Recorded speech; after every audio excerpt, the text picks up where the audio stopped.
Yep.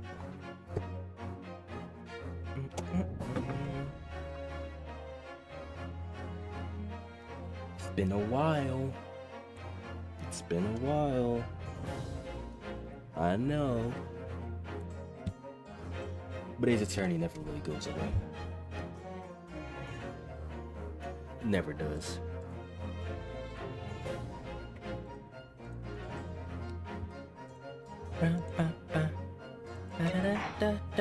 We're on chapter 5 now. Chapter 5. Final chapter for this game. And I don't know what to expect. I don't know what to expect. I just know there's gonna be some bullshit. The Hound of the Baskervilles. The adventure of the unspeakable story. It's coming! Sholmes's cry pierced through the thick wall of fog around us. Wisps of vapor flowed over the pistol as I cocked it, and I waited, breathlessly, in the stillness. The silence lasted for what seemed an eternity, until, at last, it appeared. From the shadows of the cloud, an enormous beast sprang out upon us. Wolf, wolf. A hound it was, but not such a hound as any mortal has ever seen. Bark, bark. Its eyes glowed with a smoldering glare. The whole of its ox-sized body was outlined in white-hot flames. Its rumbling pant and hideous howl so terrifying. Oh yeah, we got a new crib now. I began to tremble with fear.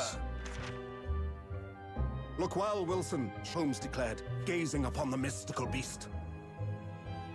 For this is the diabolical hound of the Baskervilles.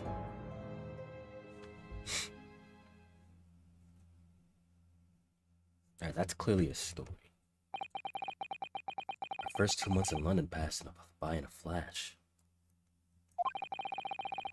In that disconcerting courtroom experience we were first thrown into on the first day we arrived in the country, and the Sophieski Sans terrible ordeal that had followed closely behind, we'd emerged victorious.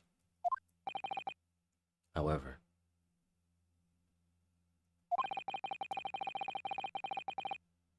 wait, did I not? Is it what's the category?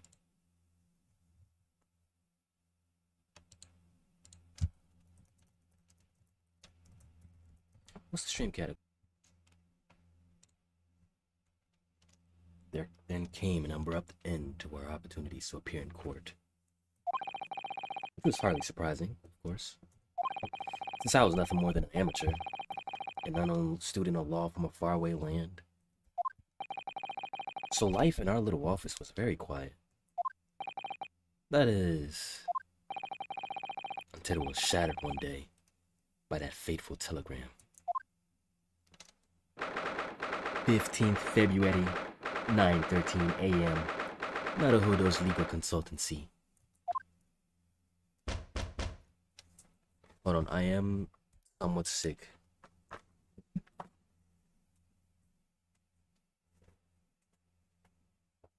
My nose is going to be a little runny. I had a terrible headache yesterday.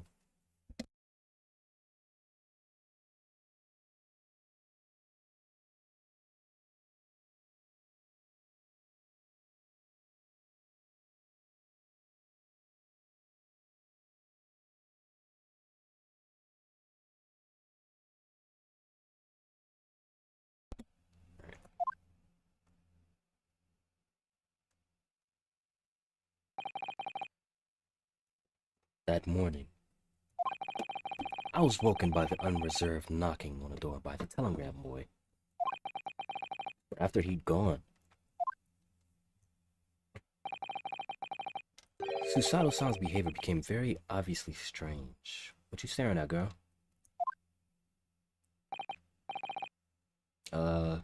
Sue? Yes! Is it time to leave for court already? Let me see. What case is it today? I don't think I'm scheduled to defend anyone at the moment, am I? Very anxious and ready for something. Oh, No, of course not. How silly of me. But I think Iris said she would make us breakfast this morning. So shall we go down to Mr. Shang's suite? Yes! Iris makes the most delicious breakfast food. She does, doesn't she? And once our bellies are full, we can leave for court in fighting fit form. Why are you so ready to go to court? What's going on? Clear out some notifications.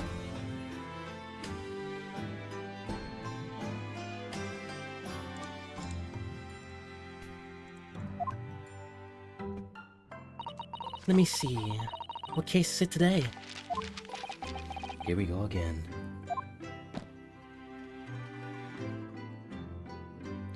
Why you want to go to court so badly? What's going on? Let's look at our crib. That spade has been here since we started renting the place. Oh, that's not a spade, Naruto-san. It's a shovel. Are we about to do the step ladder thing? No. Shovels are for digging. That's for scooping up loose materials. The spade. No. Spades are for digging. That's for scooping up loose materials. It's a shovel. We're doing it. We're doing it. I don't want to dig a hole for myself, so let's leave it. That's an old Ace Attorney reference. Step ladders and ladders. So this is the tea set that Susato-san brought with her from Japan. Let's hope she hasn't noticed me slipping sugar and milk into my cup when she makes it. She's so bitter. Tea is a drink to be enjoyed, Naruto-san. You really don't have to force yourself to drink it, you know? I don't like to see you screw up your face, so... It's spring at last, and the weather is warmer now. But I love the smell of the fire and the steam rising from the kettle. Oh, would you like some tea, Naruto-san? Thanks, Sue. But I'm alright for now. With the green tea Susato-san makes from me from time to time, Iris's unique herbal infusions, this place is paradise for a true tea lover. Green tea is such a wonderful accompaniment to British tea cakes, don't you think? I'm not a real... I mean, I like tea, but I'm not a real enjoyer of tea, you know? I do like it, though.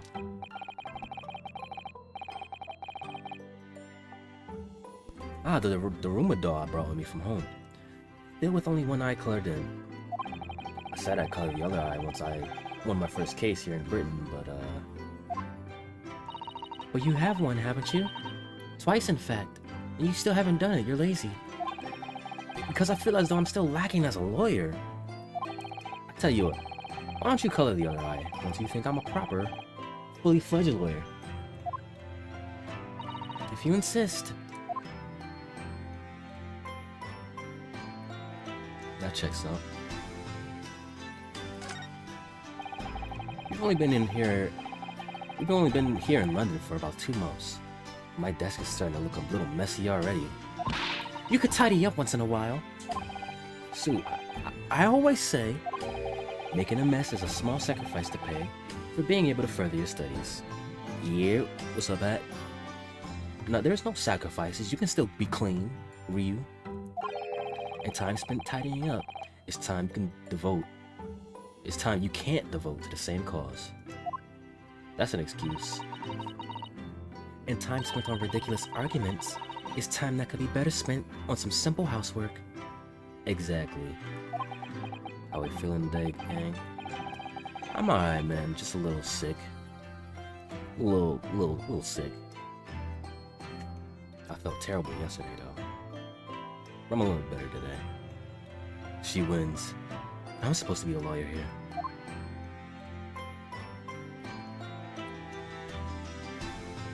You gonna always lose to the simple logic of just being clean. You'll always lose that battle.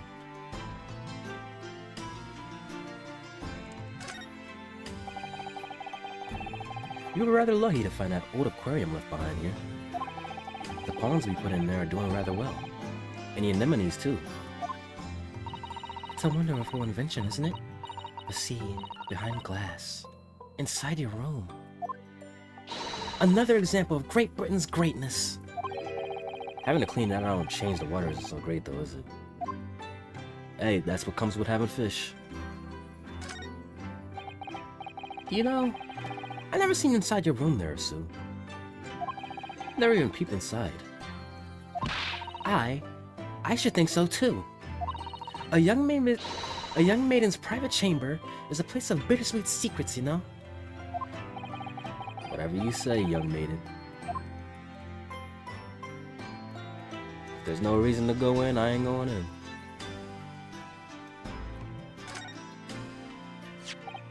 Now this must be the telegram. Let's see. Ah! No! You mustn't look at that! Not under any circumstances. Alright, I won't.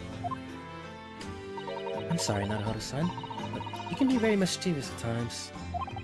Then put the telegram away if you don't want people looking at it. Put it in your room.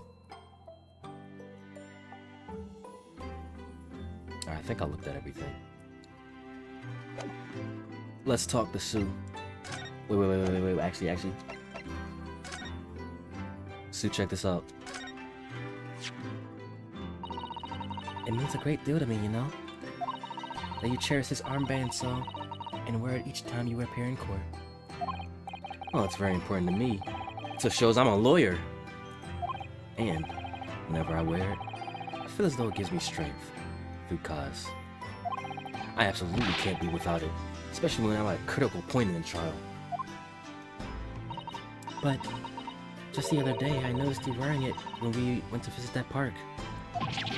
Sometimes I forget to take it off. Nah, I understand, bro. You're a show-off just like Phoenix. The telegram.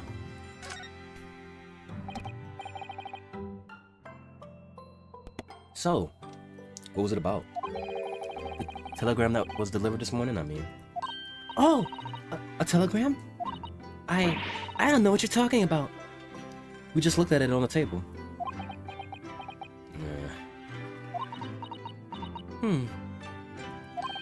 Sorry, but you're not gonna get away with that.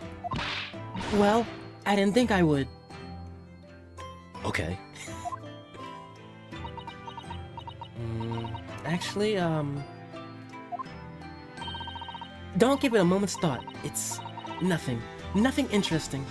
Boring, in fact. It was just a boring old telegram. You're making it very obvious it wasn't. That's 3 times now that she's tried and failed to convince me it was nothing.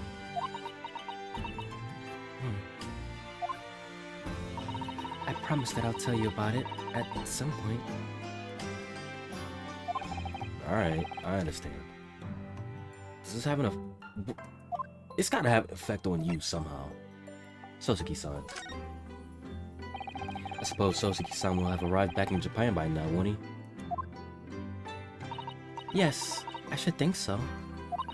He left immediately after that terrible ordeal. Which would mean he should have completed the voyage already, or be just a few days away. A fortnight ago, we had that very long telegram from him. Remember? Complaining of seasickness?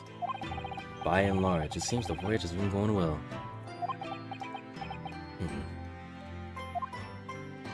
Is something wrong, Naruto-san? I was just wondering, what might have become of Sosuke-san had he stayed in London then? That's all. You mean, as regards Lord of Antiques, the Reaper? Yeah, I can't help wondering if seasickness would have paled into insignificance in that case. The Reaper. What is it they say? That no one who stands in a dock can be saved from the Reaper, right? I really hope this curse does not pass onto the Sosuke and his ship sinks or something like that. That no one who stands in the docks can be saved from the Reaper, right?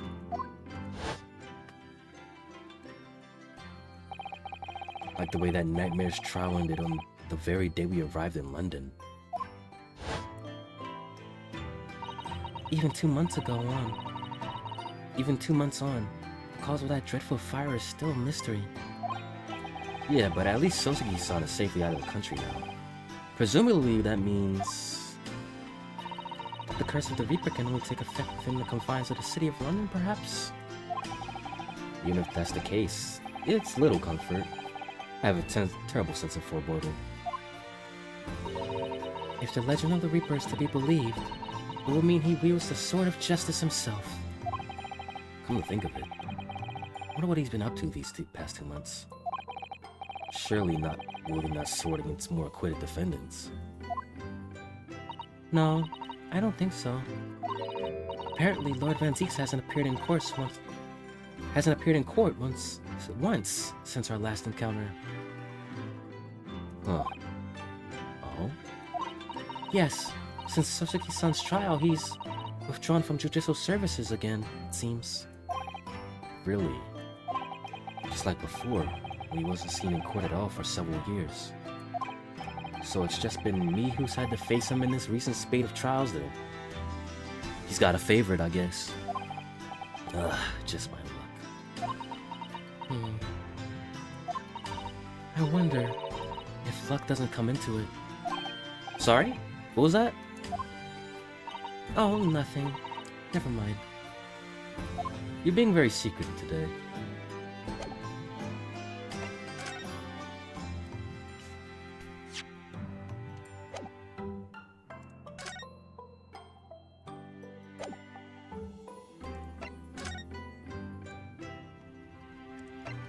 Let's get some tea and breakfast.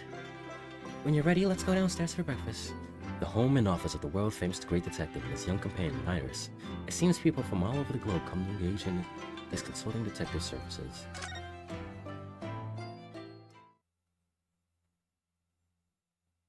"15th February. Sholmes' suite. Morning, Runo. Morning, Susie. Good morning, Iris.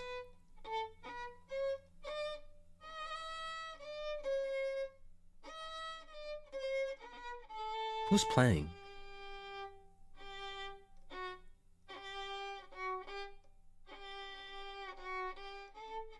If that's Sholmes playing,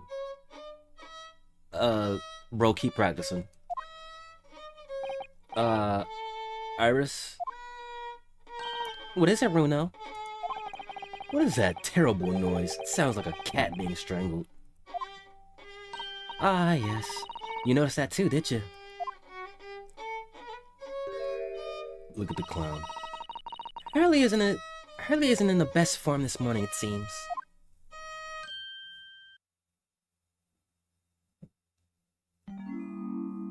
Oh, this is a different form of him. Hello.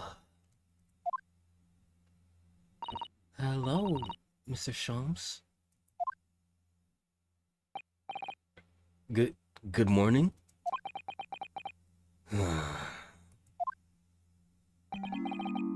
A good morning to die, perhaps. Grim. Has something happened, Mr. Sholmes? You look miserable, and the way you were playing the violin before. Keep it in the room. My analytical mind is dead. Music is dead. The world is dead. Damn this blanched existence! That's all it is, my dear fellow. Nothing of consequence. He's depressed. I'm afraid I don't understand. Well, Iris, isn't it time we ate? Some dry toast and insipid coffee for me. It's not too much trouble. You want some dry toast? I get being depressed, but dry toast, ill, bro. Oh, hi. Kitty cat. Look, it's Wakahai. Me. Put myself down here.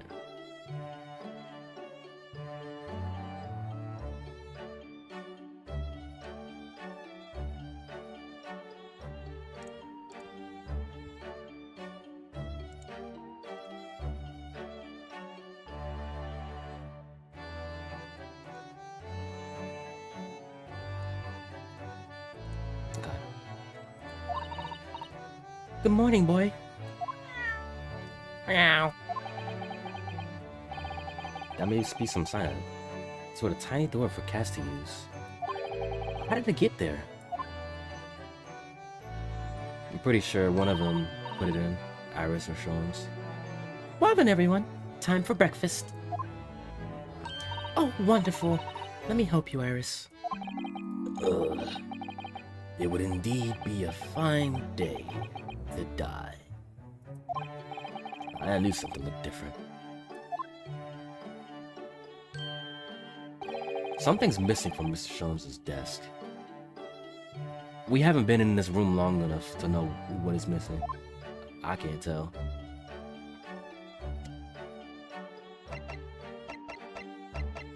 Yo, Sholmes, check this out.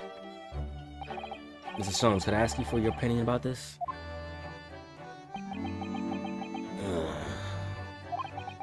You lure me to raise my languid head with the promise of some mental exaltation. Yet, in my morbid depression, I am confronted with the most mundane of problems. Oh. My mind finds greater stimulation in the unforgiving monotony of the floor than your miserable offing. Always glad to help, bro.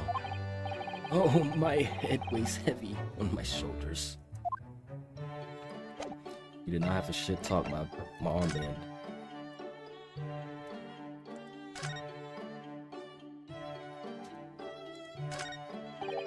Look at Mr. Sholmes' desk. It's completely clear. Is that an enormous machine usually on it? We can never hope to understand what goes on in a great detective's mind, Mr. Naruto. I don't want to understand. Why, next time we're invited, you might find he's vacated the entire suite. That's scarily plausible, actually. That was a new expression, too.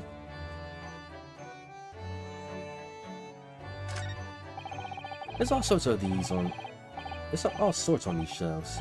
Chemistry apparatus, books, papers, and lots of things I've never seen before. It's all heaped up so high, I can't help feeling that the whole lot is going to topple at any moment. Oh, it's such a charmingly untidy collection of paraphernalia, isn't that? Why aren't you getting on him for his mess? It just looks messy to me, like my desk. But you, Mr. Naruto, must learn to tidy up after yourself. No favoritism there then. Yeah, plain favorites.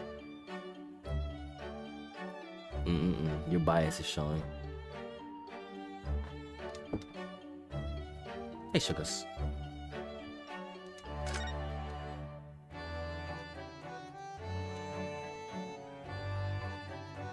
What's up with this horn shoe? The fire is burning comfortably in the grate again today. It's a very different feeling to a Japanese hibachi somehow. Oh, look at that photographic print of a lady displayed on the mantelpiece. Could it be? Yes, it must be. It's the woman. Oh, how exciting. Very specific. Who's the woman? Is that supposed to mean something to me? I got an achievement for that? The woman?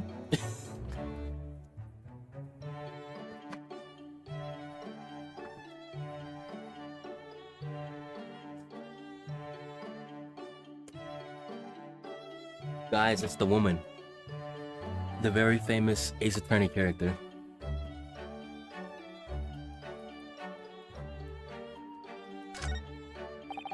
These are all mementos of Mr. Sholmes' past case, I think. Got a long shoe, a gavel, pocketbook, Looks like a candle, some glasses, and chess pieces. If he'd been involved in my case, I wonder if the beefsteak from La Carnival would be on display here. A mystery shoe, a curious hammer, some mysterious dancing men, a bust of Napoleon. Ah, what an entrancing collection.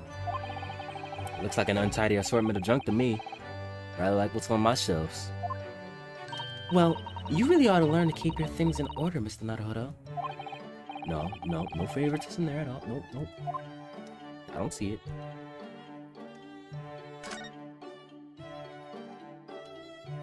Okay, and this is Iris's side. This is where Iris notes down ideas, isn't it? Let's see. What does it say today? Ah, the Buscombe Valley Mystery. Ooh, how intriguing.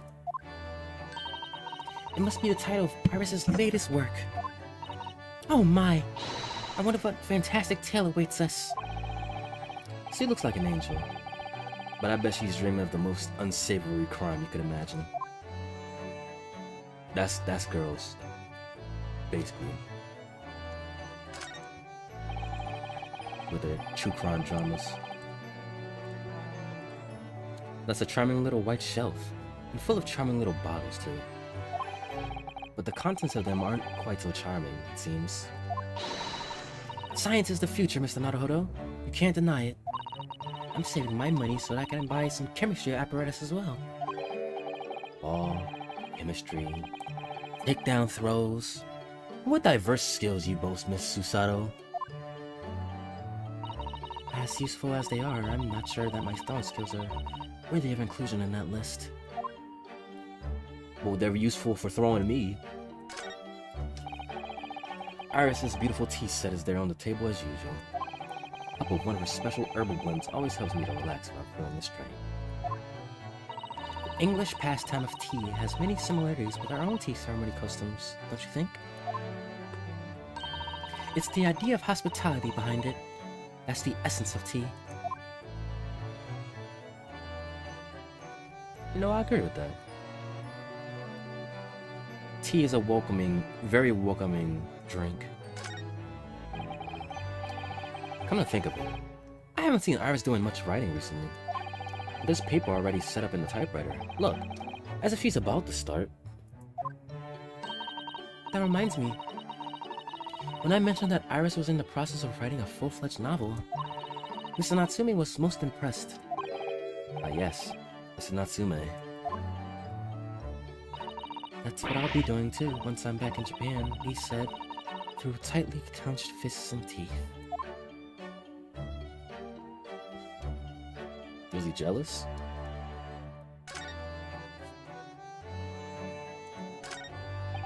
Looks like that huge metal chest is being used at the table with tea and coffee.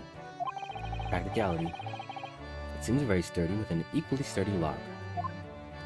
Mr. Naruhodo, you mustn't go around opening things. I always have to keep my eye on you, don't I? You're very mischievous. How did you come to that conclusion?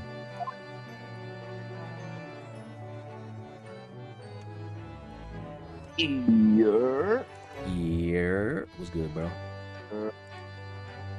How you doing, buddy? I'm doing good. Just a little sick. But I'm alright. Tonight? Yeah. I had a bad headache yesterday. And I got some chills. Eesh. Yeah, what you up That's to, the worst bro? part, bro. Right now, bro, being lazy. Before work. I got work tomorrow. Well, today. Damn. But I got work. I got work at 4. Oh, you got a couple hours then. Yeah, I got an hour and a half. Doing laundry. Gonna clean, so I was like, well, I might as well just join your VC or you clean. Well, I clean. Oh, good, buddy. I need stream Ace Attorney to you. You can't watch it, but my phone's away from me. You still get the visual when you look over. I think Me and my girl are also on our last days, bro. Oh, for real? Yeah. Damn, bro. It's all good. Yeah. It's been a while. Like we just haven't been talking a lot. Not really worried. Not really worried, but if it happens, it happens. I'm not gonna stop it. All good. It is what it is. I can't stop it, so.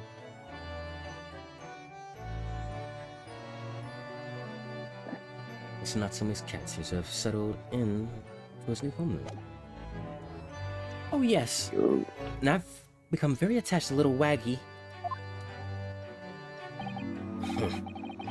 It appears previous owner is completely forgotten to him. Cats are unfeeling creatures. Their views as empty as the hearts of the muses. Look at the little chubby cat. Well, not really chubby, but he's long. If Mr. Natsume had no intention of taking Waggy back to Japan, I wonder why he kept them in the first place. I expect he would have taken them if he could. Pets are strictly forbidden aboard steamships in our experience. And for good reason. Terrible things can happen if the rules of passage are not obeyed. Well, I don't mind, because Waggy is adorable. Aww. Yeah, he really is. Oh, what about the door? I don't remember seeing that tiny thing on the main door before. Where'd that come from? Oh, you noticed! You are observant, Runo. Look, I used this. It's my latest invention. What? What is that? I call it the Cat Flabomat. Huh? The Cat Flabomat. Gosh, a machine for making doors just for cats? That's right. It can make a cat flap for a little furry friend like Waggy in seconds. And it can do it in any door at all, no matter what it's made of. It's very powerful, you see. Oh, wouldn't it have been quicker to just make the cat flap rather than making a machine to make the cat flap? Well, yes, maybe. But now I can make cat flaps anywhere I like. Oh, I think it's wonderful. I think it's cool. But there could have been a better use for it. You must make one for us in the door of our office upstairs, Iris. She really knows how to come up with unconventional inventions. This girl.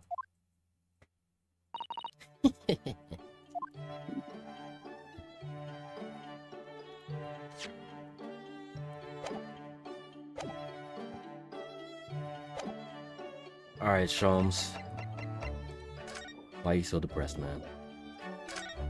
Wanting to die. You seem to be very unhappy this morning, Mr. Sholmes. What's happened? It used to be the case that in my hands, this violin sung like the dawn chorus. Its melissonant tones would make flowers bloom. It would? But now, the muses are unamused with me. The goddesses of music have thrown me over. Whatever do you mean, Mr. Sholmes? For hours I have bowed, for days even. Through the nights, I have endeavored to no avail. That sound, my tone, is lost. That brilliant, clear, unwavering tone, gone forever! No more recitals of unbridled emotion. Well, you haven't been practicing much lately, have you, Hurley? Don't worry, I'm sure it'll come back to you in time. Heed my words, Mr.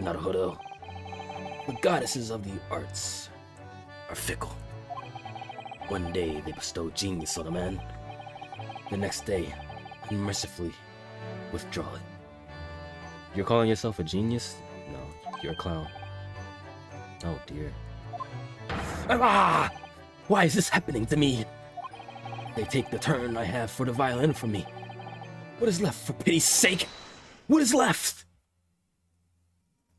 I guess your creativity? I don't know.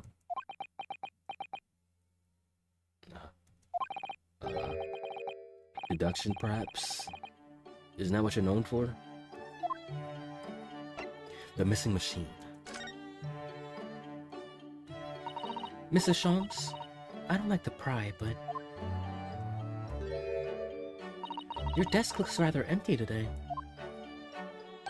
Ah, well done, Miss Susato. Your observational skills do you credit. Oh no, Mr. Shams, they pale into insignificance when compared to yours. You'd struggle not to notice, wouldn't you? I mean, I didn't notice because we haven't been in this room long enough. You mean Hurley's create a analytoscope? That's at Windy Banks now. So, it's at Windy Bank? No, Windy Banks, the pawnbrokery. Pawn? What? You selling it off? You mean you've pawned that enormous machine of yours? It has some considerable value, see? Quite undeservingly. Are you going broke? But isn't it a very important machine for your work? I do wish you had consulted us if your situation had become so desperate. I should have gladly passed what little income I have to you. No. Keep that money, because we're broke too.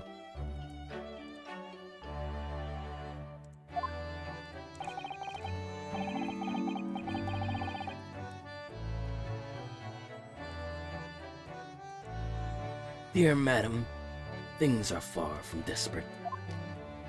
But the pawnbroker has your wonderful machine. How can it be anything but desperate? Making use of a pawnbrokery is quite ordinary here in London, I assure you. It is? Doesn't sound ordinary at all. It would seem that neither of you fully understand how pawnbroking works. Oh. What's to understand exactly? It's the same as just a pawn shop, right? How pawnbroking works. What did you mean when you said we didn't fully understand how pawnbroking works? To the people of London, pawnbrokeries are akin to banks. Banks? On Mondays, merchants relinquish their finest jackets and strappings to their pawnbroker of choice. With the money they receive in return, they're able to trade happily through the week. And then on Saturdays, they go to recover their things using the money they've earned. Huh. I had no idea. This has been a fascinating lesson for us. Everyone does it, you see, especially people in inner London. And should they have money to spare, they will purchase another fine jacket. And then the cycle continues. Not to wear, obviously, but to pawn. Should the need arise. Oh, how ingenious. So whenever we have something that's getting in the way, we leave it at Wendy Banks, you see? A pawnbrokery can be thought of as an extremely secure vault. Who would have thought that even pawnbrokers are different here in Great Britain? Of course, you have to watch Hurley with it. Sometimes he pawns things he really shouldn't. Don't you, Hurley?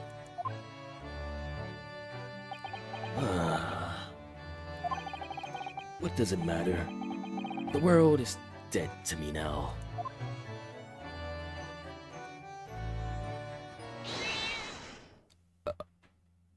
Waggy, what's going on? Oh, what was that? Wagai? Is he good?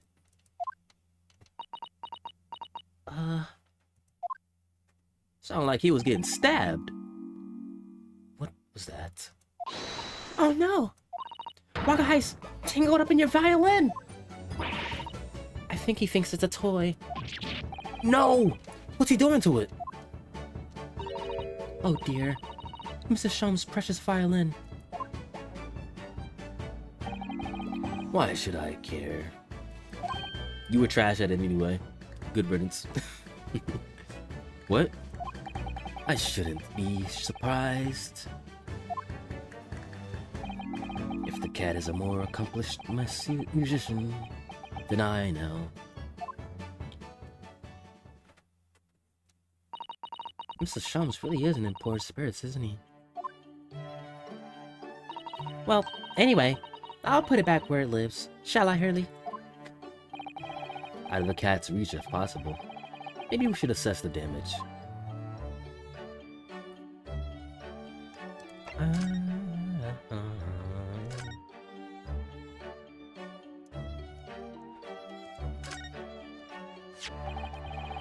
So this is the violin, is it?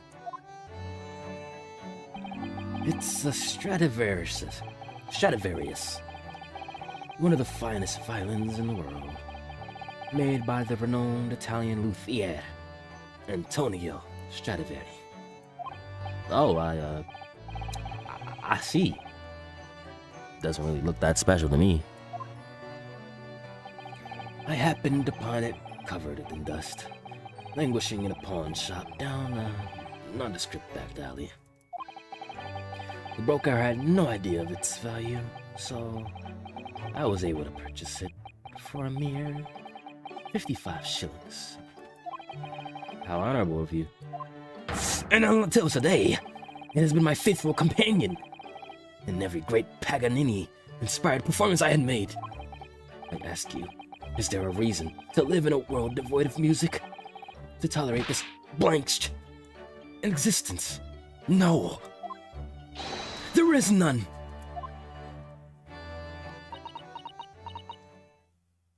I will say, I can't live without music at all.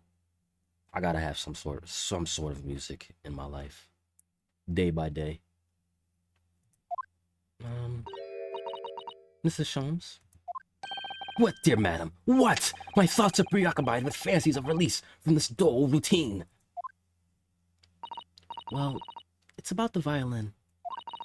It looks very different to normal, don't you think? Is it a cello? What do you mean, Miss Susato? Oh, Susie's right. Yes, the tone of the wood is completely different.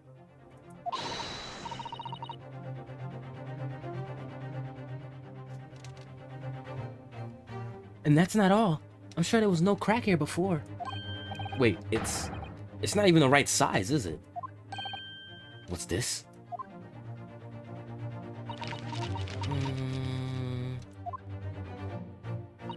I'm terribly sorry to have to tell you this, Mr. Sholmes, but that instrument isn't a violin at all. Then what? I believe it's an entirely different instrument called a viola. Oh, that's what it was. I haven't been in a band in years, since middle school. I forgot what the other one was called, viola. It goes deeper than a violin, but you still hold it up to your shoulder. What? Oh, Mr. Sholmes, are you alright? You're right. You are quite right. This isn't my faithful Stradivarius. So what, pray, is this piece of string flotsam? Not your faithful performing partner, then. Ah, I see what must have happened. It got snatched. He pawned it off. By accident, maybe. You do, Iris? Huh? This is just a simple mix-up. Sounds like Iris might be able to tell us exactly what's happened if we ask her.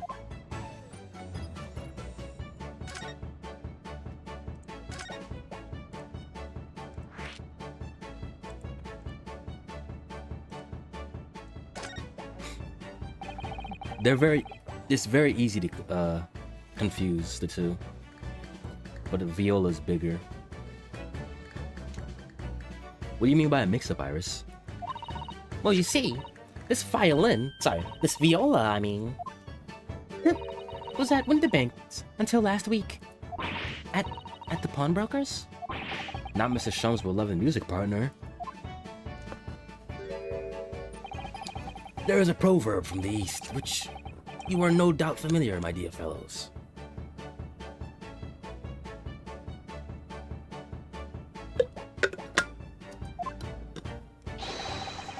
Always let a beloved child travel. So you gave away your violin. So your depression is based off your stupidity. Yes, indeed. So you sent your beloved violin to the pawnbrokers in the hopes that it would experience personal growth? Oh, what a wonderful You're too much of a glazer, Sue. You're too much of a glazer. Last week, I pawned my great analytoscope in order to release my precious instrument. But it would appear Mr. Winterbank mistakenly furnished me with this tawdry fiddle instead. But my ears cannot be deceived by the hollow timbre of this piece of timber. You see what I did there? No, but your every sense was deceived by the fact that it was just has strings. A fine state of affairs this is, and why I always say, Mr. Naruto, huzzah! Never trust a pawnbroker. They will try to fiddle you every time. But earlier you told us that you could think of a pawnbroker as an extremely secure vault. He don't know what he be saying. Come, Mr. Naruto. Dilly-dallying will get you nowhere. Sorry? Crunching your toast with that vacant aspect. Brushing your coffee so obtusely. Huzzah! Are you not a little embarrassed by your own conduct, considering the urgency with which we are faced? You must visit Mr. Winterbank's broker at once. That's right, isn't it, Mr. Lachaumes? Precisely, Miss Susato. Without a moment's delay. So we're correcting your mistake. But I haven't finished my bacon and eggs. My dear fellow, surely you do not still intend to crunch your bacon with an increasingly vacant aspect, to fresh your eggs ever more obtusely. Alright, say no more. Let's go then. Let's handle your business. Don't worry, Runo. I'd be happy to heat it up for you again later. Oh, thank you, Iris. As it happens, I am rather curious to see what British pawnbrokers look like. Alright, Sholmes, let's handle your mess. A new occasion has been added. Baker Street and... What a bustling place. Oh, London is such a fantastic city.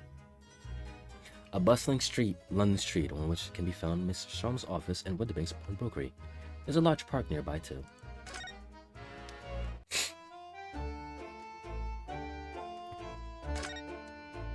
Okay, what's going on here?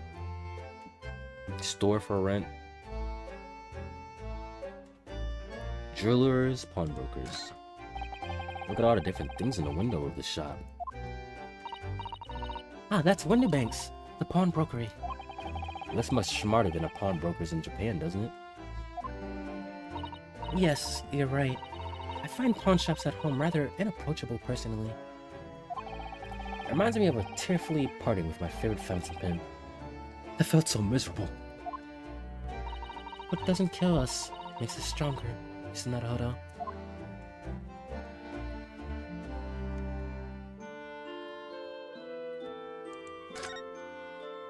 Okay, and this is our place. It's already been 2 months since we started taking lodgings here above Mr. Sholmes' office. Oh, we got a window view? Still can't believe it. Never expected things would turn out like this. Oh, I know. To actually be sharing accommodations with the world's greatest detective. If I ever find myself before a court of law now, I will have not one regret. I don't know what you're talking about. But I'd be happy to defend you, of course. Don't say that! You put it into the air. You put it into the air. Oh no. Oh no, we're gonna have to defend Sue. It's the Maya curse. It's the Maya curse. You did it to yourself. Oh no. Oh no.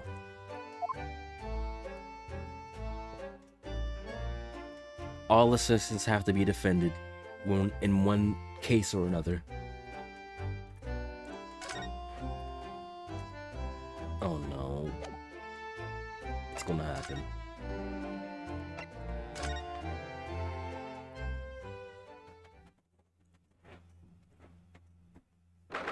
15th February, Wendy Banks Pawnbrokery. Oh, it is a nice little shop. You got the Thinker? I see him. So this is a British pawnbrokery. So many clocks. Oh my! There are all sorts of tools and contraptions in here that I've never laid eyes on before. Ah, Susato-san. That spark of wonder in your eyes. You can't wait to scour the shelves, can you? I get the impression you enjoy places like this. Oh yes. I don't know why, but seeing such a lot of things I don't understand is a real thrill for me. Experiencing the unknown is fantastic. My dear fellows, let us not forget why we are here. Oh, Mr. Sholmes. We are calling on matters of business, perhaps. Not pleasure. Don't swing at Sue, though. Clearly, Mr. Sholmes means business, too, judging from the spark of fury in his eyes. Ah, Mr. Sholmes, sir. Welcome back. Did you hear that brazen welcome? Well, yeah, we are potentially customers, after all. We are disgruntled customers, Nasara. And it's time to inform Mr. Wendybank of our ire. You are the disgruntled customer. I'm just the customer. Don't put us together. Come! The fight is afoot. Hello, sir. I'm sorry for our clown's misgivings. I've investigated thoroughly, but can't find anything out of place. What? No, you didn't investigate at all. What are you talking about? What are you doing, my dear fellows? We are not here to browse for interesting curios. We have come to teach this broker a lesson. Come on. Oh, but there are just so many fascinating items. It looks as though we'll have to talk to Mr. Windybank first before we can explore here, Miss Sue. Alright. Hey, sir, look at this. Mr. Windybank? About this. Let me see. I'll give you tuppence for it. No, I don't want to pawn it. Okay. The violin. Naturally, you will recall this, which I retrieved from you some days ago. Yes. This second-rate fiddle is not my faithful instrument, Mr. Windybank. The color of the wood is different. It has holes in it. It's not even the same size. A wonderful summary of our observations, Mr. Sholmes.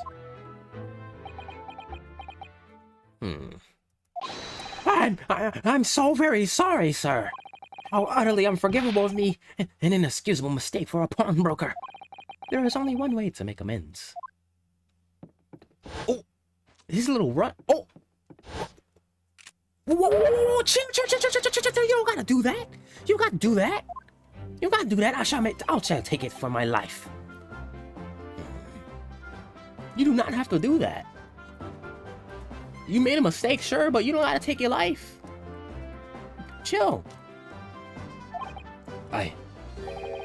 I don't think that would be necessary, do you? We don't need a body on our hands. The way he ran over there, too. If I may just say one thing before I pop off. Yes? It was you, sir, Mr. Sholmes, who took it upon himself to remove the item the other day, I believe. Sorry. As I recall, I entered the storeroom to fetch your violin when I heard, here it is. You did? So it was you clown. You messed up. And when I turned to controvert you, you had taken the viola and left, sir. So it was your fault. However, there can be no doubt that the blame lies firmly at my own door for allowing you to leave. So, I shall not grumble or grouse any longer. May this guilt die with me. No, stop, my dear fellow. The fault is mine.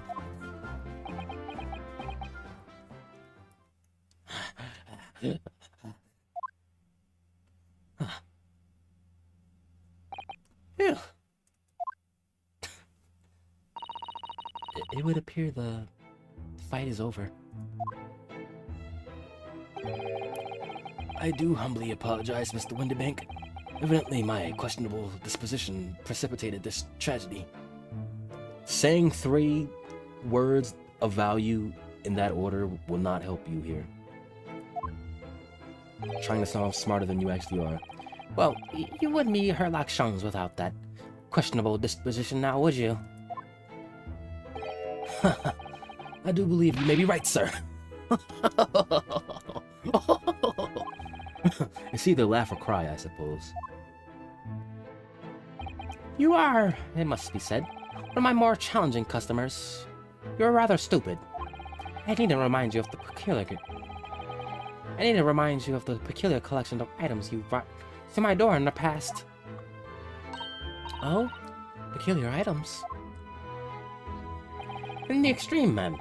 For example, the unpublished manuscript of a eponymous work. The novels of Herlock Shangs or some such. Oh my!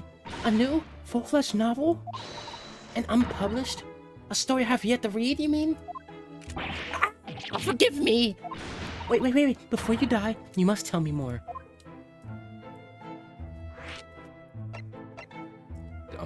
Can you put the gun down, Bo? Of the story. I must know more. Tell me everything. Wow, Sue is really fired up now. Is there really an unpublished story under this roof?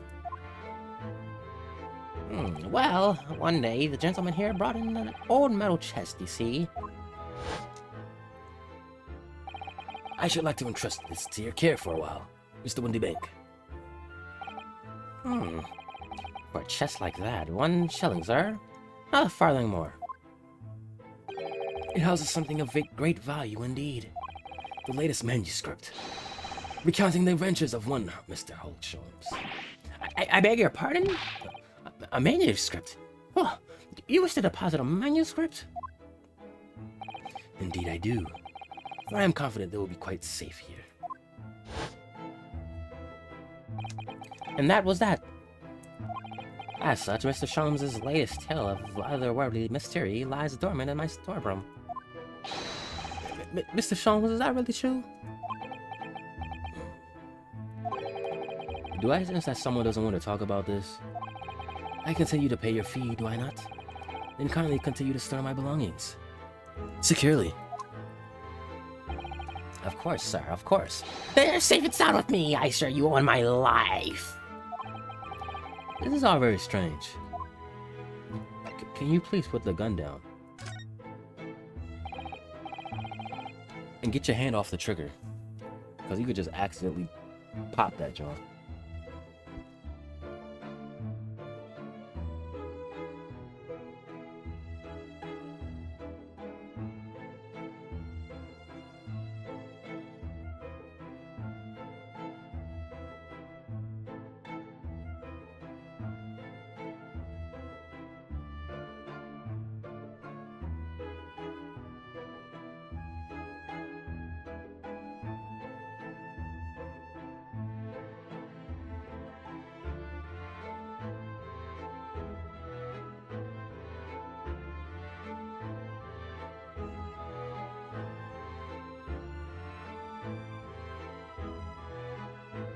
I wonder, could I ask you something?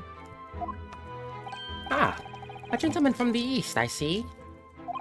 Yes, that sable suits, I suppose I could offer you 6pence for it. Without wishing to offend, I want it somewhat, dull. Sorry? You want to sell my clothes? Aha! Well, for your splendid attire, ma'am. 5 guineas, no less. The colors are exquisite, The design, exotic. Eastern artistry at its finest, may I say. Oh my, 5 guineas you say? How interesting. Don't prop her up like that. Why do I feel as though I've suffered some sort of defeat here?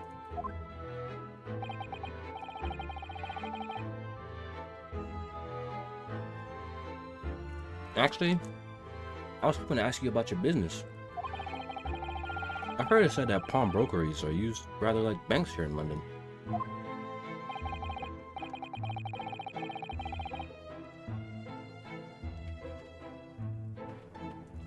Yes, sir, indeed.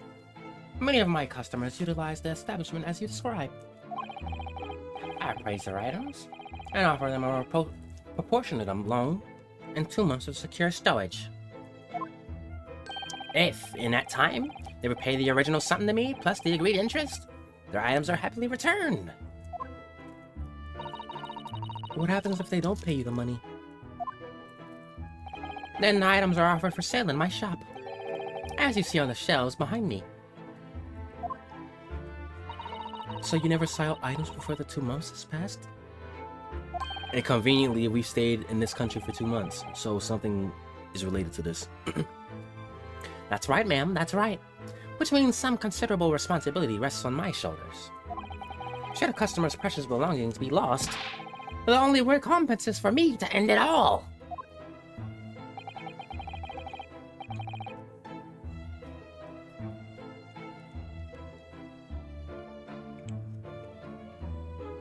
The very idea, Mr. Windibank, is an absurdity.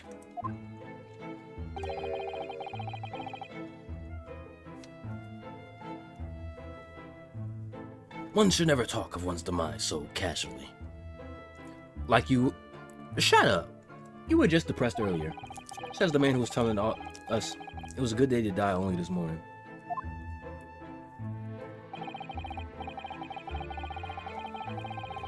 And let's not forget that I have already helped you take measures to ensure such a tragedy never occurs. What sort of measures?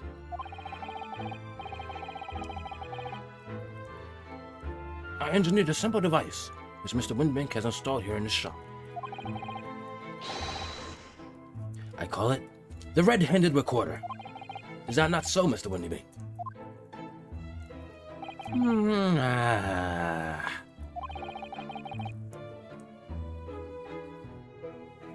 What was that deep sigh about?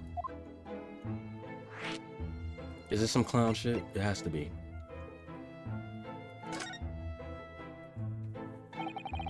What on earth is a red-handed recorder? Use your eyes, my dear fellow.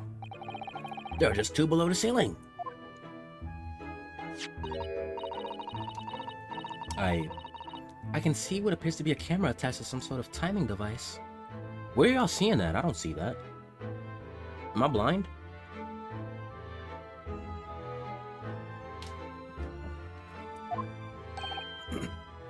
Very astute. I see the bell. Well, looks like a trumpet tied up to some rope. Very astute. It is indeed a camera furnished with some 100 pieces of celluloid film. And every 30 minutes precisely, the camera automatically records the appearance of the shot. This is very important. Here, I have an example I can show you.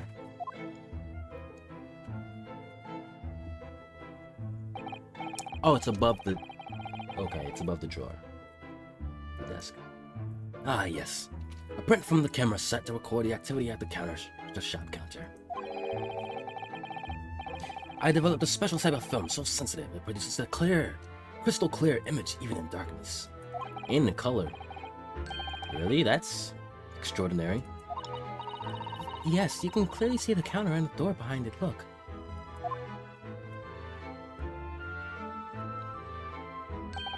So you see, were someone to enter the premises with ill intent, his identity will be summarily exposed. But did you not say that the photographic prints were taken at 30-minute intervals? Indeed, as you say, my dear madam. Then what if the incident were to occur in between times? One could say that would be a cruel twist of fate. Trash security. I must confess, your devices have been giving me some cause for distress of late. I beg your pardon, Mr. Winterbank. Surely they are anything but distressing. Reassuring is the word. It's the cost of the film, sir. You most graciously placed not one, but 2 crammers in my shop after all. Which means I must pay for nigh on 100 utterly useless prints every single day. I'm afraid the cost of the film will break me before I'm very much older. That's not my problem. Nevertheless, a small price to pay to ensure the safety of my preferred pawnbroker, you know? Huzzah! My dear fellows, we verge on an age where safety and security come at a price. Oh, heavens, help us.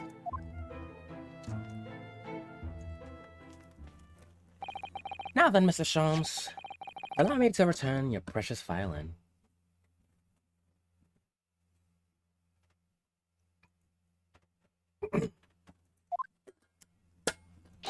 Ah, the very thing. Thank you, Mr. Winterbank. Perhaps this might mark the end of the peculiar items you try to pop, then? Because if anything were to happen to one of them, this would be the only answer. I really think you ought to stop waving that gun around. Someone could get hurt. Fear not. Sorry? I've only loaned a single bullet, so no one but myself could possibly be harmed. So you're playing Russian roulette at all times. That's not really what I meant.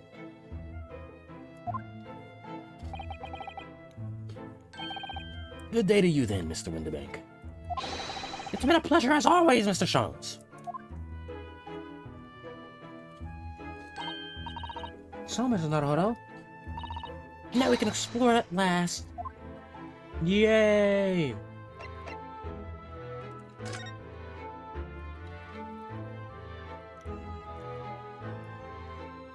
Let's look around. Is that a gong? Look at this. Look at this lovely big shiny box bee. That, my dear madam, is a music box. Surely you have such things in your own country. Oh my, yes. But I've certainly never seen one so large before. Shall we listen a while?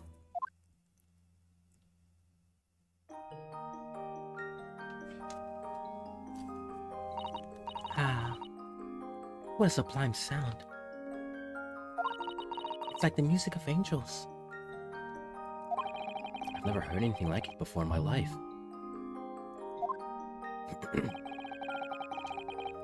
This particular specimen is of the larger variety, commonly found in public houses and restaurants. There is a metal disc inside on which the notes to be played are recorded.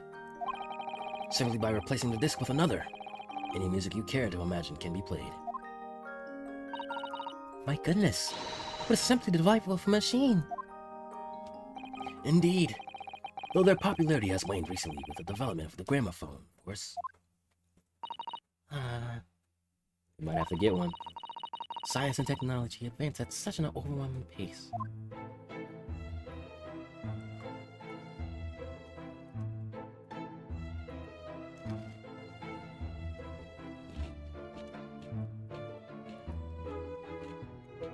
There's another music box right there. Look, there's the statue of the thinker and a dude with a medallion on him.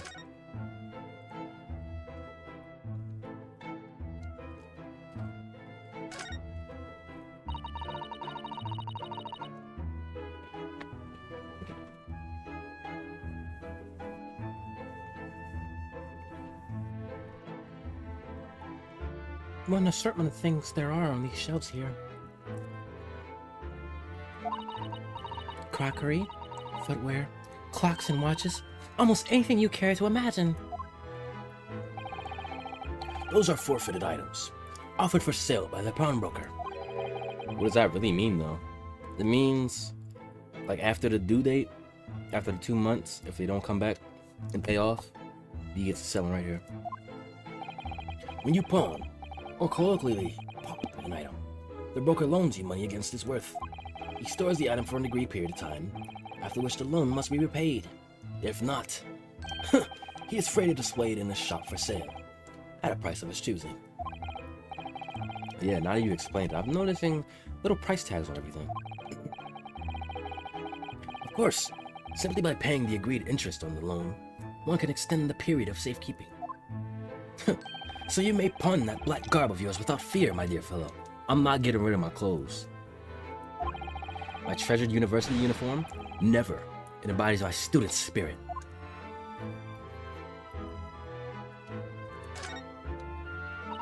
Now what do you suppose this rather enormous machine does? It seems to have two little windows for looking through. Allow me to enlighten you, my dear fellows. What you are looking at is a stereoscope. A stereoscope? Fascinating. It is aptly named, I assure you. Look through the eyepieces and see for yourself. Oh, I should be delighted to.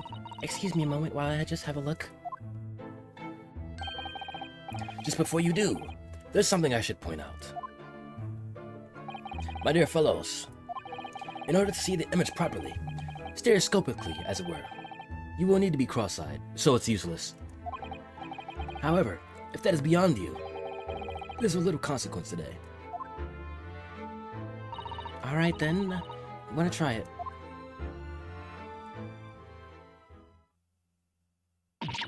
Ah! It's not a Horo! You must see at once! Alright then. So I need to be cross-eyed, like I'm trying to look at my own nose.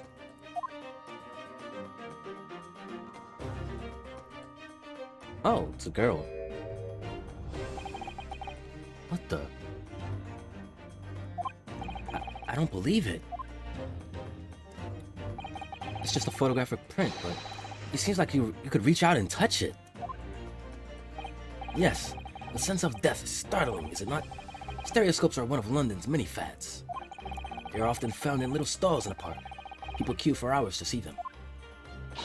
Why? Why are people meddling with such black magic? Do you think the girl is trapped in there?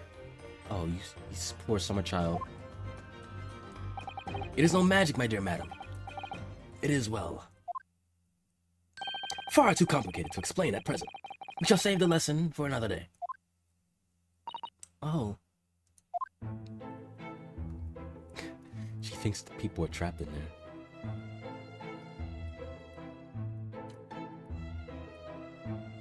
Okay, what's this? Look at this. Whatever could it be used for? I have no idea. Ah. There's a small catch just here. Look. We're gonna open it, aren't we? Oh my, that's amazing. It has some sort of spring-loaded mechanism. Oh. Okay. Like a microscope. Which we'll never manage to put back the way it was before. What are you two doing? What? Us? Nothing. No, nothing at all. Whatever this device is, it seems to have a pair of little windows to look through. I feel as though I've seen something rather similar to this elsewhere. That's Sholmes. That's one of Sholmes' things, isn't it?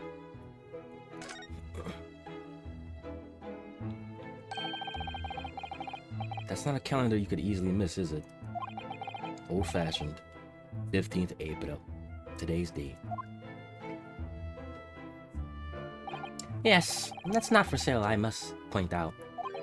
It is an Easter-style page-a-day calendar. Every night at midnight, I tear off the front page to reveal the following day's date. Perfect calendar for a tearaway fellow such as yourself, Mr. Windybank. Who was it who walked out of here with the wrong violin before? Well, when the agreed storage period has passed, without repayments, articles are forfeited, you see? So I have to keep a close eye on the date. It's something of a pawnbroker's obsession, you might say. Oh yes, I can see you're very dedicated to your job. What? Only tuppence for it? That ain't fair, you know it. The article's barely worth a penny, miss. I can't afford more. Sounds like there's an argument brewing over by the counter. Come on, that ain't right. Have you eaten out the proper butchers at it? I've seen all I need to see, young girl. Oh, wait. Oh, it's the girl from, what's the third chapter? Wait, don't we know? I'm sure I recognize her. Oh, yes. It's the young lady from Mr. McGilda's trial 2 months ago. Yeah, it's her. Double morning to you, ladies. Her name is Jean Legshade, my lord. She's Chensa, and the crust among large loud crowds, relieving people of their passes. What's commonly called a pickpocket.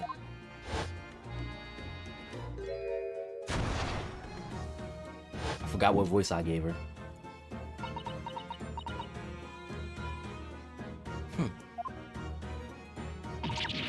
Go on and ban it, you lot. You don't gotta shoot us. Hello, Miss Lestrade. I hope you've been well. What? You remember me then? You remember me then, do you? What? You remember me then, do you? Well, I remember being completely surrounded by smoke, that's for sure. So, what are you doing in here? Down and out like the rest of us. Nothing to eat. I'm gonna pop that black weasel. Sorry, coat, have ya? What is it about this black uniform that makes everybody comment on it? Y'all hating. Ah, good day. Unless I'm much mistaken. Huzzah! You would be the young pickpocket who stole our experimental smoke grenade launcher. Oh, Mr. Sholmes. So, you have something of value to pawn, do you? Allow me to see the article. Now I shall negotiate with Mr. Winterbank on your behalf. Pull the other one. I don't need no help from some stuck-up day. Get out of my business. Go on, or I'll make trouble for you. As you wish, Miss Lestrade. I will happily remove myself from your presence.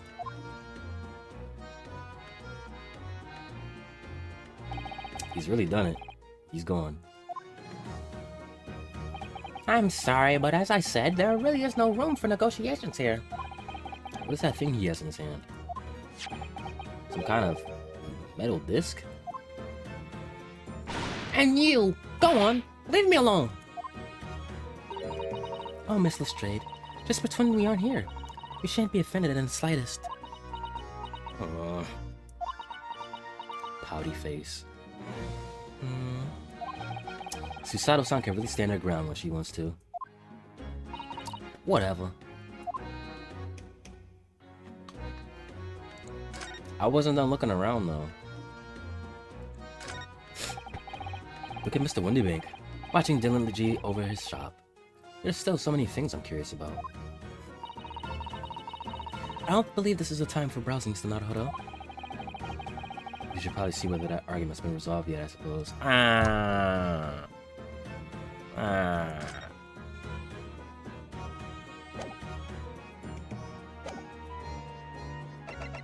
Hey Gina, look at this. Did you ever look at, that's strange. Where's my armband on? What's the problem? Something wrong? Don't suppose. You looking for this? Yeah, but how? And when? And how again? Quick fingers. I got a talent for the haven't I? Diving. That's bordering on black magic. And it makes what I was about to say it makes what I was about to say about my armband seem a little dull. So, what do you want to tell me about it then?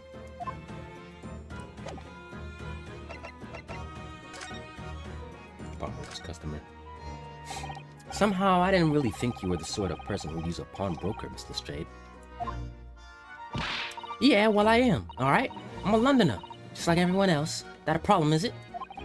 No, not at all. It's just that, well... Oh, I get it. I know what you're thinking. That thing probably don't even belong to her. Probably got on the dive, didn't she? Yeah, I can see it written all over your Chevy Chase. Well, I might have been thinking something along those lines. You got me. You're not gonna deny it, Mr. Naruto? Alright, then I'm just gonna come out and ask you straight. Do you pawn things that you steal from other people? The answer is probably yes. Most likely. Well, I don't know how best to answer that, really. Suppose sometimes.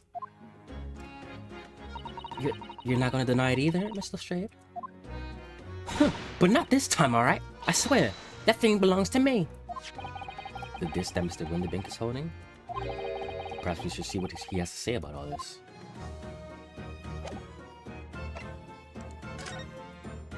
Okay, so something you owned is in his shop. It's a Strayed's disc. Mr. Winterbank? What exactly is this metal disc that Mr. Strayed has brought in? It seems to have hundreds of tiny little bumps on its surface. Ah, this is a music disc, see? For use inside a music box. In a music box? Huh. What? You don't even know what a music box is? You're still not ain't too savvy, eh? I know what a music box is, I've just never seen one of these discs before. The small protrusions on a metal disc encode the tune to be played by the music box. You simply insert the disc and set the machine going, and beautiful music plays. It's so incredible. Tell us, what tune is on this disc? Well, I'm afraid I couldn't tell you that. There are so many different types of music box, you see?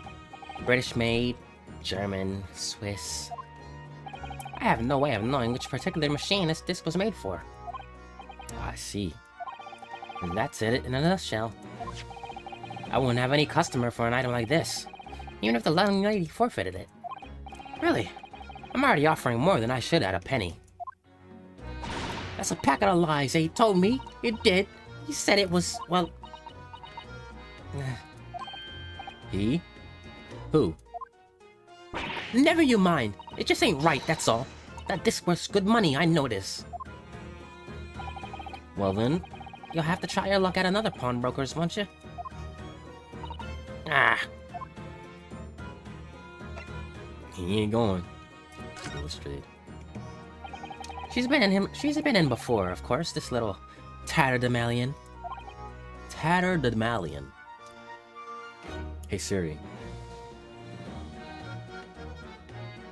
What is a tatterdemalion?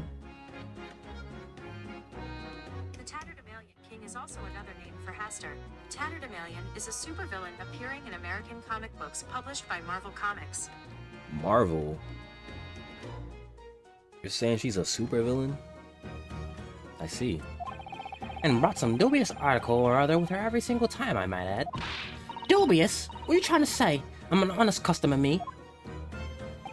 So, is there something dubious about the disc she bought in today? Well, if only it were that simple. Sorry, what do you mean? What she actually bought in was a storage ticket. Ah, a storage ticket, so... Mr. Straight has actually come to redeem an article from you today? Is that right? Yeah, that's right. A girl like me has a lot of stuff what needs storing. Alright, yes, that's definitely dubious. The article in question would have been forfeited at midnight tonight. But as she gave me the ticket for it, and repaid both the loan and the interest, I was obliged to return the article to her. But what was the article? Do tell us, Mr. Windybag. The little scamp is wearing it, ma'am. Oh, the coat? It's the overcoat that she redeemed. Oh. What? What's wrong with that? It fits, don't it? I mean, it's mine, so of course it does. So, what about the disc then? How does that come into all this? Ah, the disc is something else. A new article to pawn if the girl and I can agree to a price. New article to pawn. I'm confused. I thought you said that Miss Lestrade brought in a storage ticket today. It's really quite simple. Yes, the child brought me a storage ticket, and the money owed on it, as you say. For this heavy black coat, which she returned to her care, as I had understood. That's right, yes. And rather unsurprisingly, as soon as the little ragamuffin put the thing on, she went rifling through the pockets. Oh, you mean, so she found a disc in the pockets.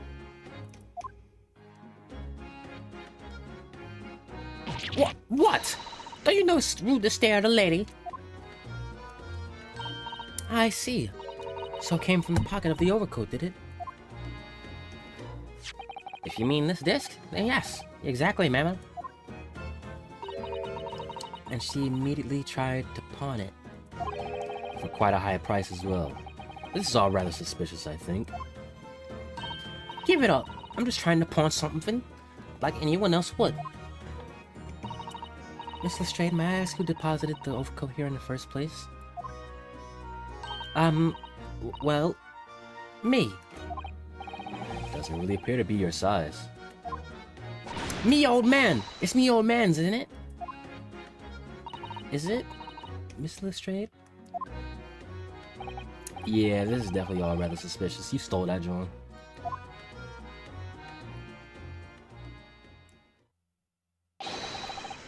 Out of my way, please. Ooh, what a dapper guy. He got dead eyes, though. Who's this picture postcard English gentleman? Dapper. Good day to you, ladies. Gentlemen. What's your problem, eh?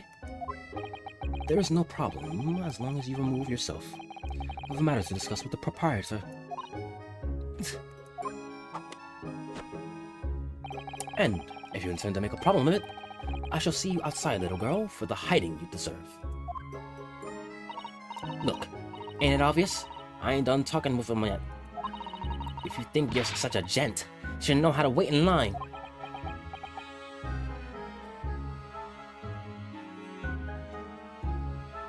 I'm getting JoJo's vibes from him.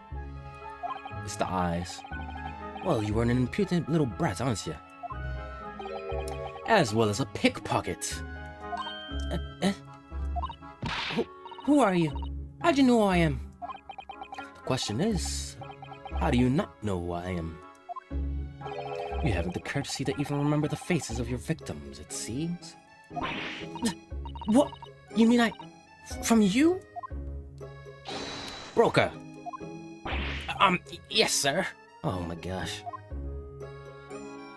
I believe this filthy pickpocket thief has just redeemed an article from you, no? Yes. The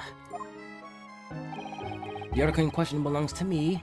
I demand for it to be returned at once. Oh my. Now that's a lie. What are you trying to pull? Give me back my overcoat, you wastrel. And needless to say, any music box discs too. You're a JoJo character. I had the right vibe. No! You can't have it. You just can't. It's me old man's. Or it was. Now it's mine. Goodness, Mr. Naruhodo. This is a very awkward situation. Yeah, I think perhaps we should hear both of the stories in a little more detail. The gentleman's accusation. Miss Lestrade, is what the gentleman is saying? What do you think? It's all lies, ain't it? Obviously. It's for me life. I ain't never laid eyes on that. I ain't never laid eyes on that dandy before. Let's hear it now, you little ragamuffin. You stole it, didn't you? I take it you brought in here just now? No, I swear it. I swear to God. You're going to hell. It was barely an hour ago.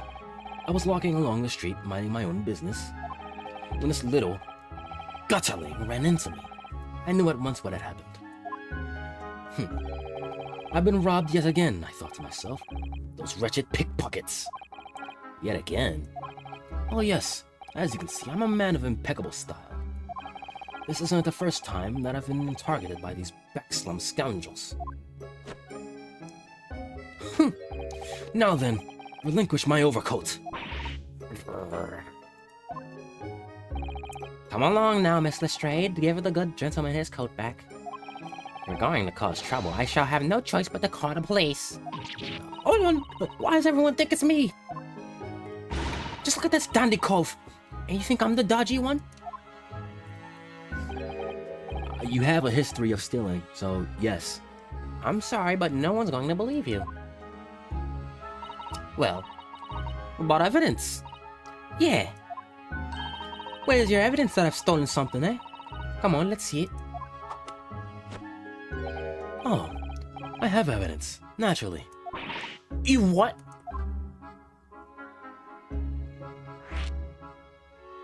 Evidence. Evidence that the article Miss Lestrade redeemed actually belongs to this gentleman. Of course. We need only consult Mr. Windibick's ledger to know the truth. We'll be able to look up the name of the person who deposited the article in the first place. Basically, yes. Brilliant. I'm very sorry, but I'm afraid that won't be possible. Oh? I never ask customers' names. That's a strict policy of mine. But why not? Well, now, as you can imagine, some of my customers have, circumstances to consider. A great many of them prefer to maintain their anonymity. Yes, I see. But then, how can you know if an article belongs to the person asking to redeem it? Oh, it's quite simple. Good sir. Might I trouble you for the watchword associated with the article in question? It is a code word that y'all use. Of course. It's... Professor! Yes, that's right. And all that the evidence we need. This gentleman is the rightful owner of the article, without doubt. A watchword? Interesting. So give it up, Gina. Watchwords. So, about these watchwords, Mr. Windibick. As I just explained, I never ask customers' names when they deposit items with me. There are many reasons why. Certain customers would like to keep their activities secret. You're still here? I thought you were gone. That wasn't exactly a subtle glance at Mr. Sholmes, was it? Great detectives have no dark secrets. None at all. Yes, well, anyway, that's why I always ask for a watchword whenever I set the new article. In many ways, it's like a secret combination of numbers used to unlock a vault. The date of deposit, description, and a watchword uniquely identify each item. And of course, then I give the storage ticket to the customer. When someone comes to redeem something, I ask for the ticket and the watchword. And if that someone tells you the correct watchword, you return the article? So did she say she said the word? That's right, sir. Yes. Just as soon as the requisite fee is paid. And I have supplied you with the information you require already. But for the avoidance of doubt, the article in question is an overcoat, deposited 2 months ago, on February 15th February. With a watchword of Professor. All perfectly correct information, sir. But how? Really, this is beyond a joke now. There is no further room for doubt.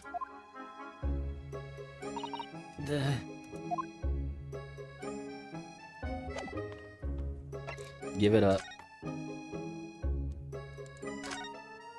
And then he just dips off. Of course he does. Alright, JoJo character.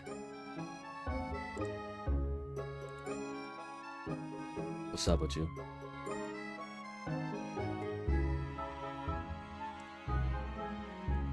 Picture postcard gentleman. Excuse me, but who are you? One would expect the inquirer to introduce himself first.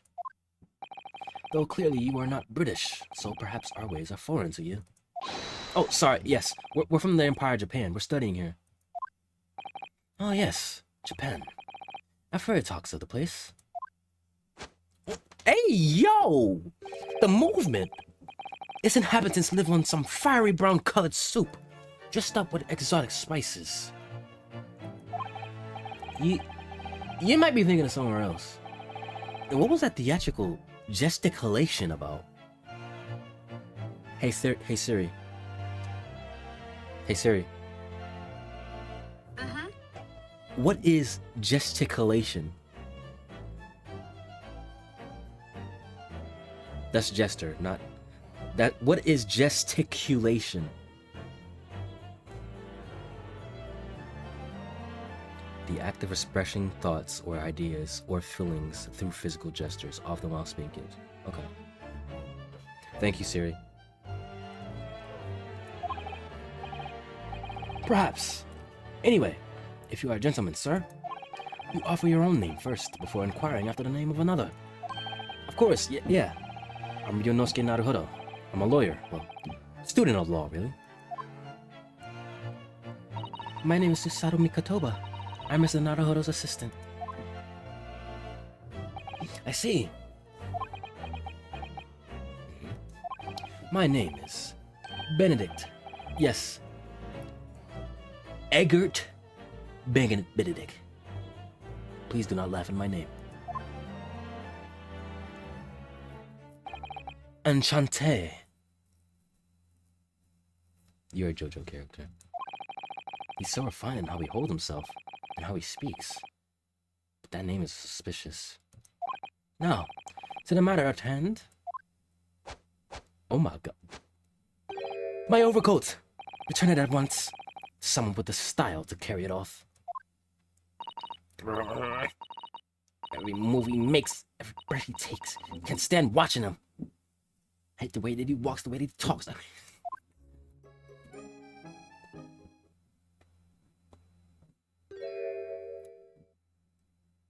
Okay, you look even better now. So, Let that be an end to the matter. And thank you for your custom, Mr. Eggert Benedict, sir. oh my, I'm not gonna get used to that. With such reasonable rates of interest, I may even decide to come back. This is why I ate grown-ups. It's because I'm a diver. Everyone thinks that makes me a liar. And the contents of the coat pockets, if you please, broker? But of course, sir. Here's the disc for you. Just this one? Pardon, sir? I was expecting another. That is, I deposited another. Another disc? Oh dear. This is a rough day for me. I forgot to inform you, sir, that what was deposited with me was merely the overcoat. The disc happened to be in one of the pockets, but I was completely unaware of it until now. So, Gutterling, you're hiding more of what's rightfully mine, are you? Says who, eh? I don't know nothing about that. Very well. Then I shall bid you farewell. Say goodbye to style. Wait a minute. That disc is mine. Oh. Ah. What do you think you're doing, you little tramp? You've drawn blood. You filthy animal. Oh my. Yeah, there's blood on the disc.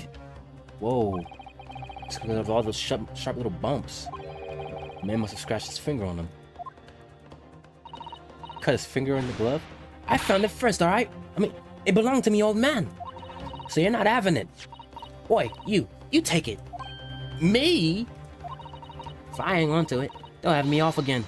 So you keep all of it. Miss Lestra... Why is this so important to her? The music box disc has been inserted in the record record. A metal disc used to play music in a mechanical music box. The piece of music which remains unidentified is stored on the disc by means of small protrusions. You there, in the black livery. Hand that disc to me at once, please. No, don't. He's lying. Grown-ups are all liars. What do I do now? How am I going to resolve this? Why are you putting me in this situation? Look at Mr. in the back, watching diligently over the shop. This is not something. calming this fraught situation must be our first priority. And I'm fairly certain that we can find just the great thing we need among the articles here in the shop.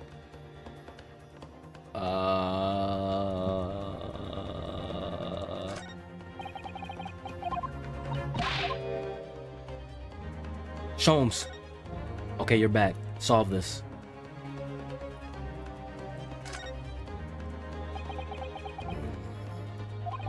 With those piercing eyes, he's clearly in no mood to talk. We have to do something quickly before this mysterious gentleman leaves to fetch the police or something.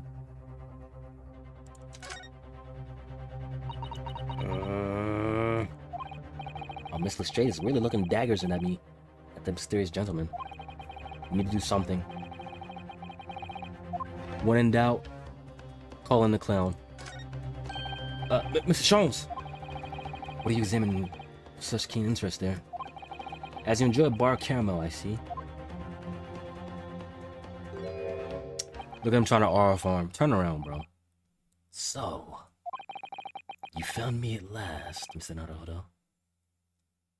It was very simple to find you. You were just sitting there. Sorry? That young pickpocket sent me on my way.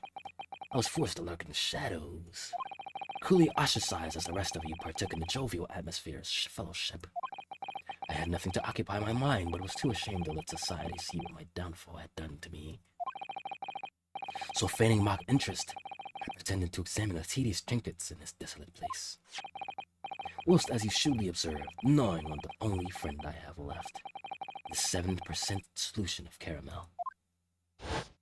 Huzzah! Pray! You claim to understand the depths of my despair, Mr. Naruto. How could you? I was so lonely. So desperately lonely. Why on earth didn't you rejoin the conversation? Things are going from bad to worse here, you know? Yes, I overheard much of your conversation. Or rather, in my craving for human contact, my ears devoured every last word that was uttered. You really were sad, weren't you? Poor Mr. Sholmes. I feel simply awful for you. It would seem that my inferences were correct. Oh? Sure you're not about to tell us that you solved the entire case once again? My dear madam, sometimes I wonder, will my genius for deduction to be commoditized?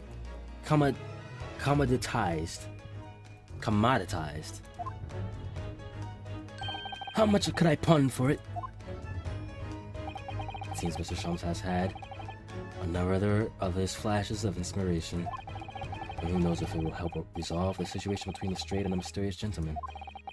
What's the right thing to do here? Listen to the deduction. Let's hear the clown's words. Let's hear him out. Well, Miss Lestrade, here you find yourself in something of a predicament. Where the blue blazes have you been, eh? Pardon?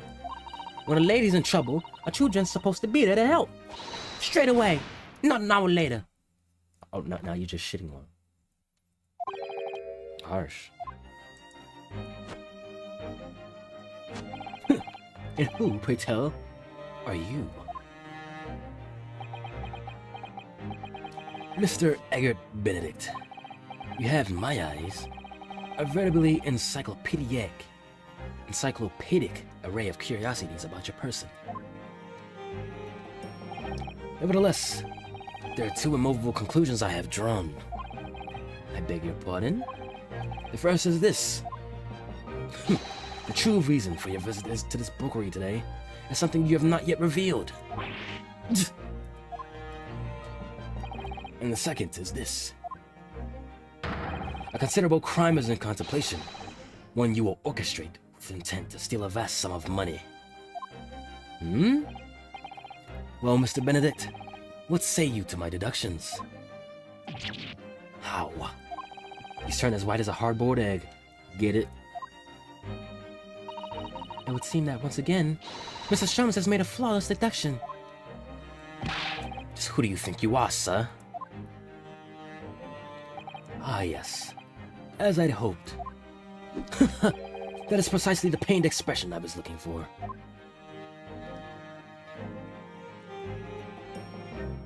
So, shall we begin? The time has come for yet another Herlock Sholmes. Logic and reasoning spectacular. Dim the lights, please. The game is afoot. Mystery man. Just aim.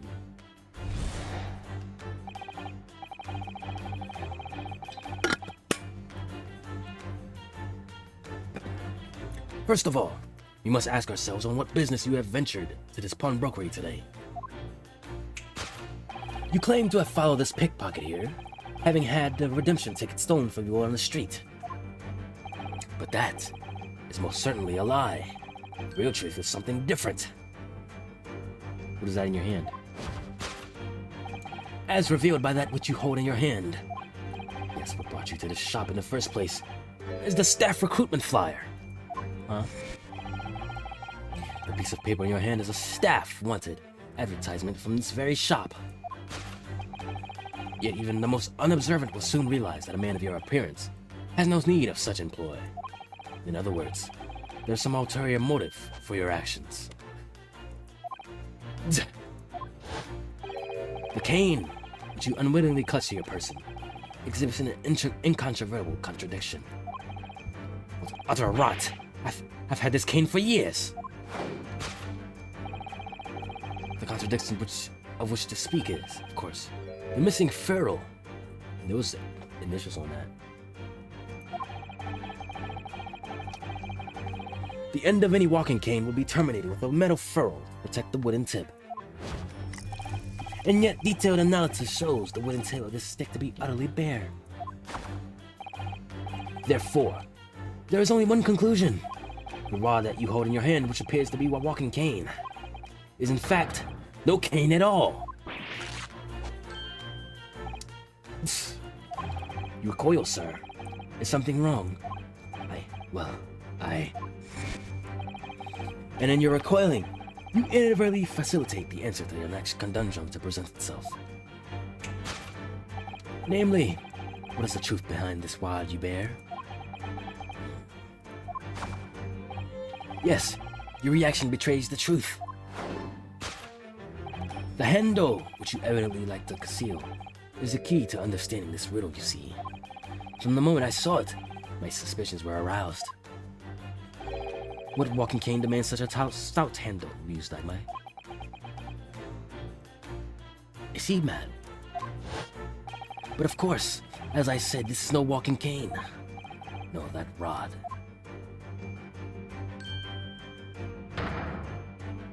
Is the broken handle of a shovel. We're bringing back the shovel again? What? What? Are you insane? And now, having determined this undeniable truth, the conclusion is clear. The true motive for coming here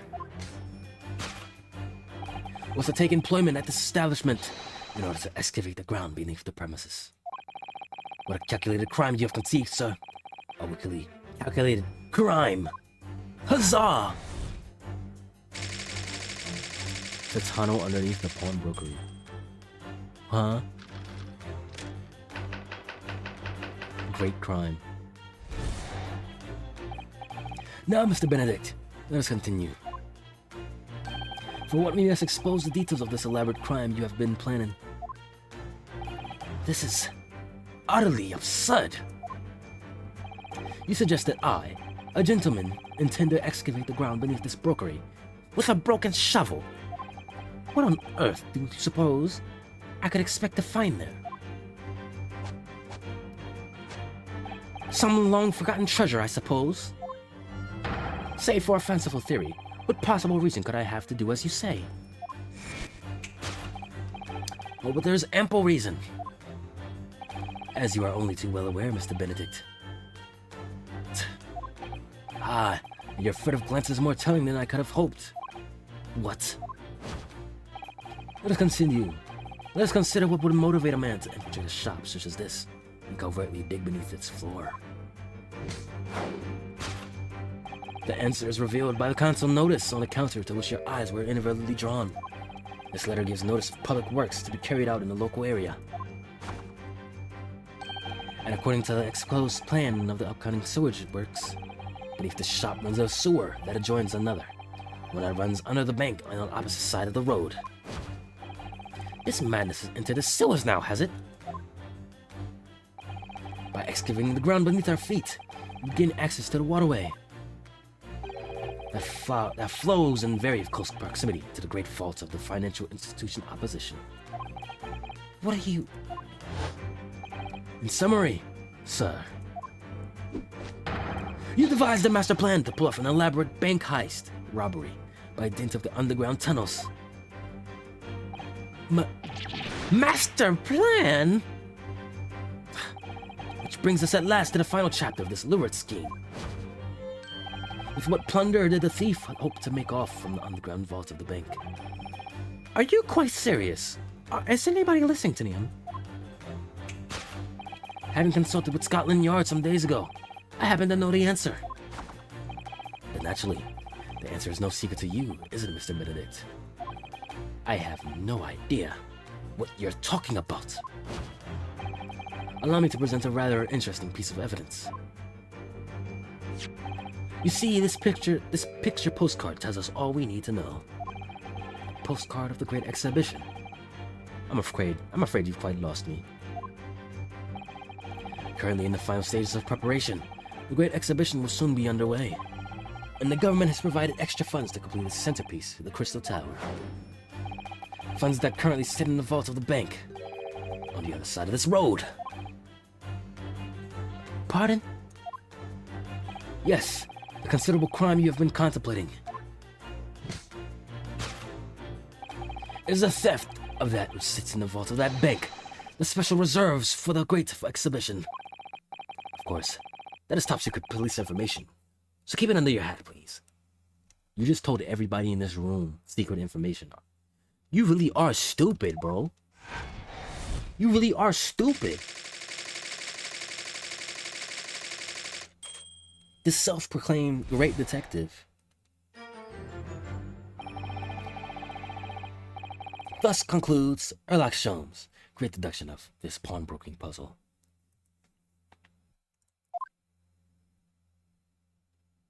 I would have just walked out the room listening to this. I would have just walked out the room. You are so stupid, bro.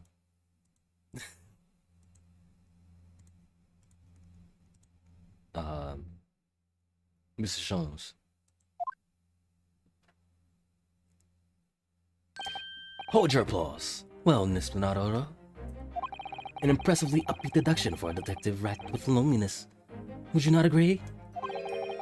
Was it true what you said about the bank over the road and what it has in its vault? Indeed. Though fear know of its existence, it is one of the government's most closely guarded secrets. Gregson told me in the strictest confidence. But you just announced it to everyone here. Rather loudly, in fact. And if it's such a big secret, how will Mr. Benedict have come to find out about it? There can be one explanation for that. Clearly, it's because the man is a criminal. That's how he knows. Haha. But what if he didn't know anything about the money in the vault? If he is a criminal, as you said, then buying a brand new shovel is sure to be the first thing he does now that you reveal the secret. Why am I a fan of you?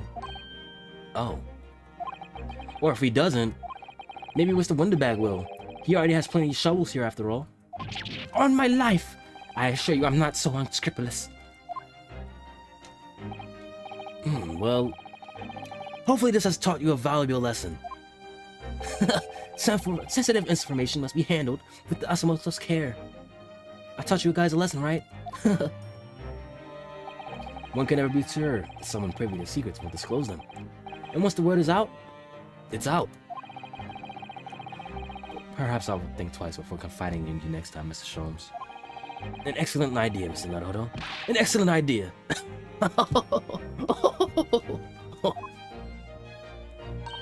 Well then, Mr. Naruto, you know what to do, I'm sure. Correct them, please. Yeah, let's listen to that great deduction again.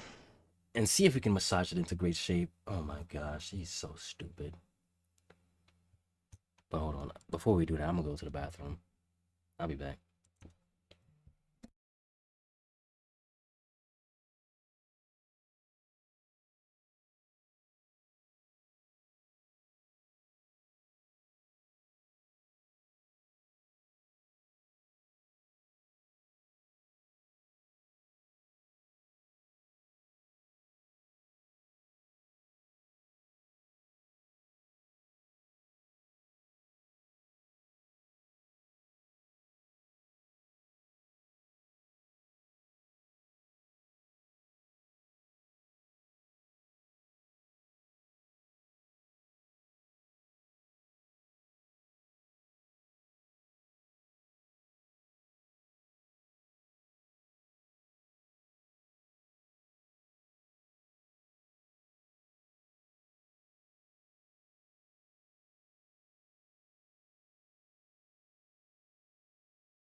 Alright, I'm back. Do, do, do, do. Do, do, do, do.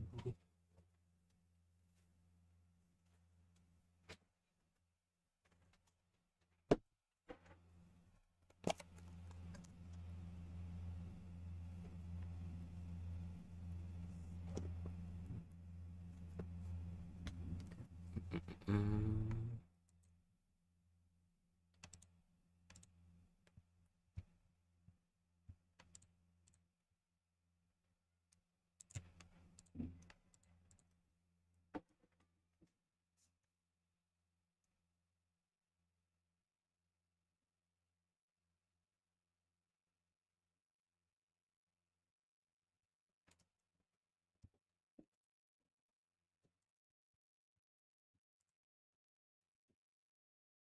Alright, cleared all that out.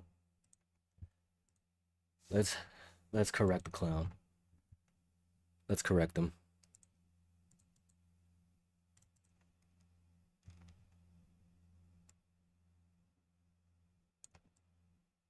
Let's knock myself over a little bit. Okay.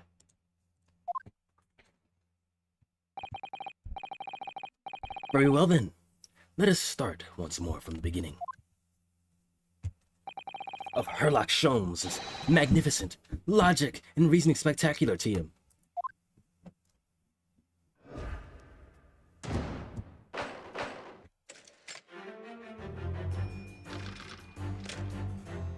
Alright, part one.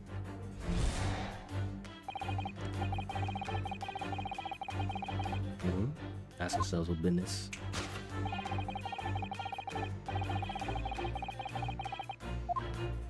Yeah, that's most certainly a lie. The real truth is something quite different. As revealed by that which you hold in your hand.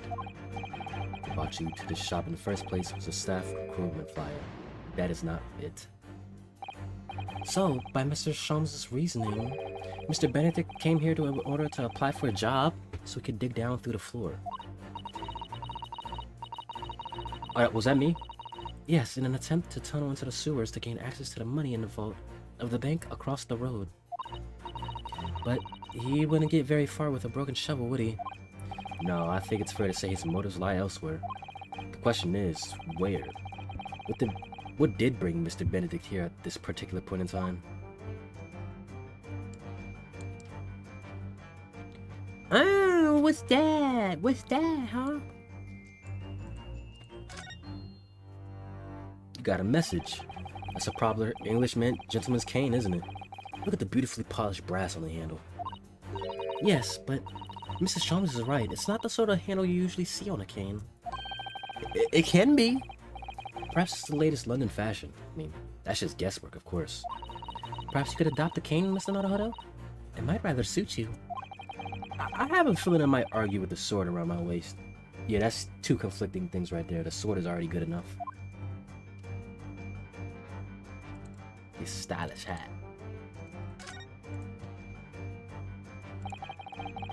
That silk top hat is whiter than white. Only an English gentleman could hope to carry off something so bright. But it looks so incongruous with the black overcoat, don't you think? It does mismatch a little bit now. Perhaps it's the latest London fashion. I mean, that's just guesswork, of course. How about it, Mr. Naruhodo? I think he'd look very fetching with a white top hat. Nah. With the uniform, no. But, you know, I think it might look rather incongruous with my black university uniform, so...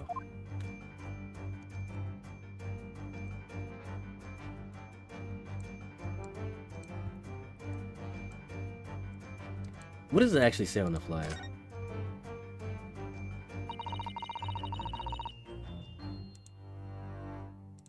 It certainly is a flyer for Mr. Winterbank's shop. Let's see. Winterbank wants you. Pawnbroker's assistant required. It's an eye-catching advertisement, that's for sure.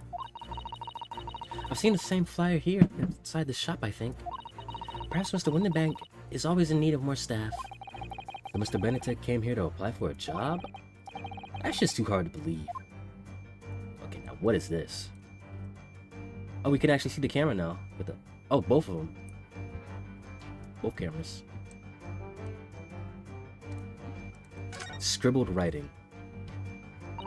Oh, look at all the scribbled notes on the back of the flyer here. I don't believe it. What is it? Listen to what it says. Name, Gina Lestrade. Height, 5'2".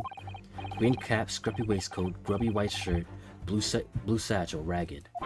It's a detailed description of Miss Lestrade. Goodness! There's even a sketch of her, hat and all. Although, if he showed it to her, she'd fire that smoke grenade in his face for sure. And look, the details of the shop has been written down here too. Windermix Pawnbrokery, Baker Street. Redemption deadline, 15th April. Which is today's date. Why would Mr. Benedict have all that information scrawled on the back of that piece of paper?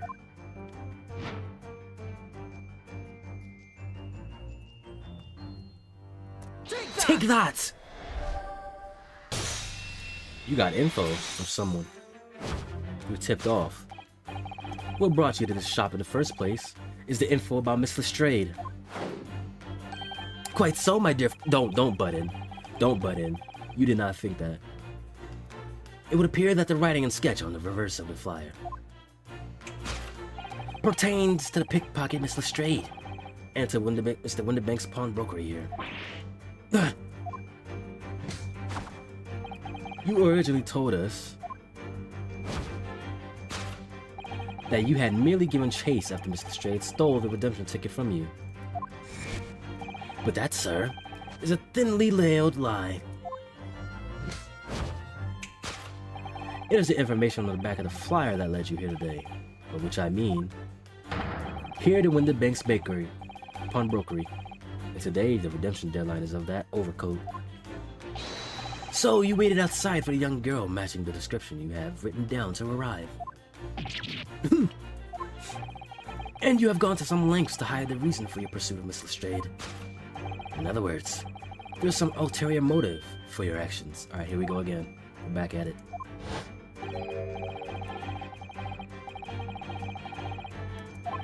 Contradiction. I've had this cane for years.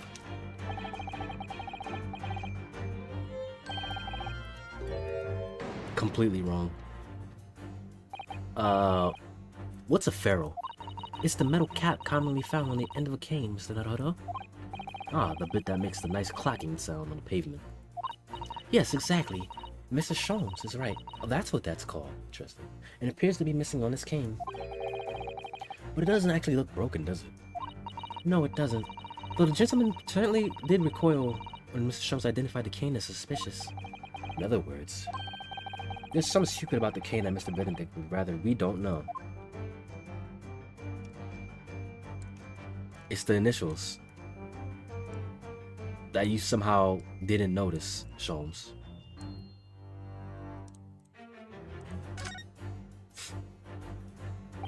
The end of this cane is just bare wood.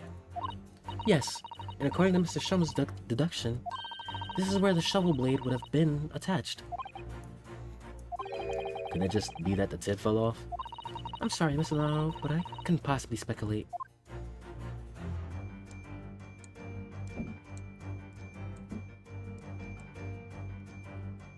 Initially. Look here, Look here, Sue. There's some letters on the handle. Ah, yes. Those must be initials, I think. In the West, it's customary for people to engrave their belongings with the first letters of their name. So Herlock Sholmes would be HS, you mean? That's right. And the initials on his cane is obviously... Oh. AJ? AG? Why does it feel as though that's not quite right? Whose cane is this, Mr. Benedict?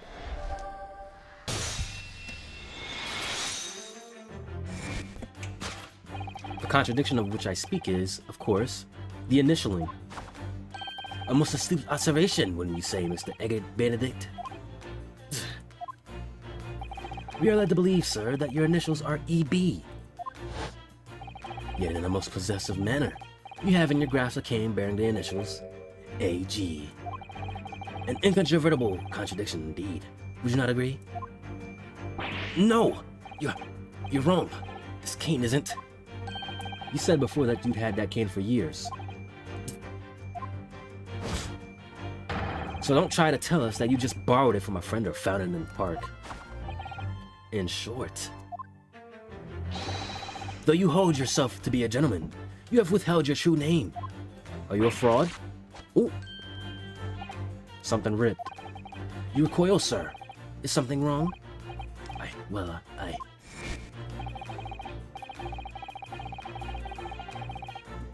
Okay, we're back at it.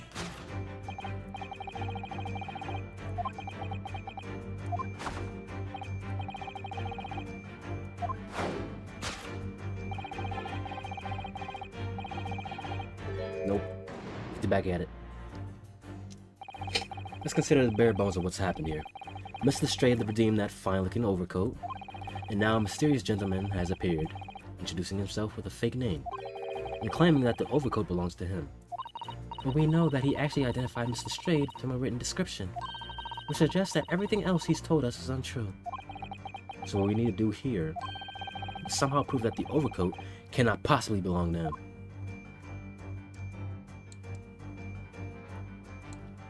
Oh, look at that little tear there, huh? Split seams. Seems like this is a little too tight on you, is it? Oh, the seams on the shoulder there is coming apart. Look. So it is. Do you know, a moment ago when Mr. Benedict was surprised by something that was said, I thought I heard him make a rather strange noise. It sounded a bit like a tiny growl. But now I think it was probably the sound of his seam ripping open. If you look closely, it does seem to be a very tight fit. The sleeves are stretched to bursting, and he wouldn't have a hope of fastening it at the front. If he were to run around in it, I'm sure the whole thing would fall apart. That I'd like to see. What? So how can we make Mr. Benedict run around? She's really giving this some thought. But what if it is Gina's? Why would we want to rip it open? Take that! Take that!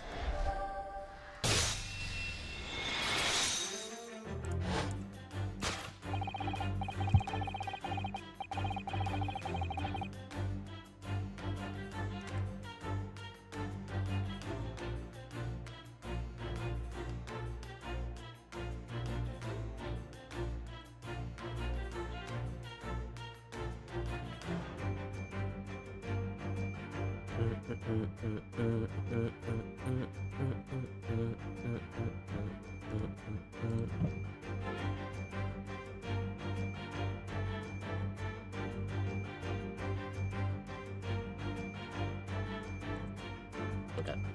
The split seam, which you evidently would like to conceal, was the key to understanding this riddle, you see. Yes, because the overcoat is rather obviously a poor fit. Having forced it over your broad shoulders, the seam is already breaking apart. Huzzah! My suspicions were aroused from the outset. Shut up. When you so boldly lied about your name and so boldly waylaid this pickpocket. This catalog of untruths has all been for one very specific purpose. To steal the article that the young girl redeemed from Mr. Windibank.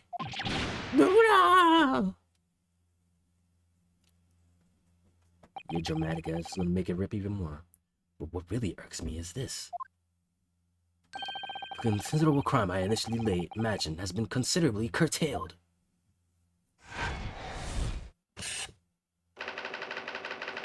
Tiff's gone with a redeemed item. Yeah, so shut this whole thing down, Sholmes. Whatever this is. This was just stupid of you.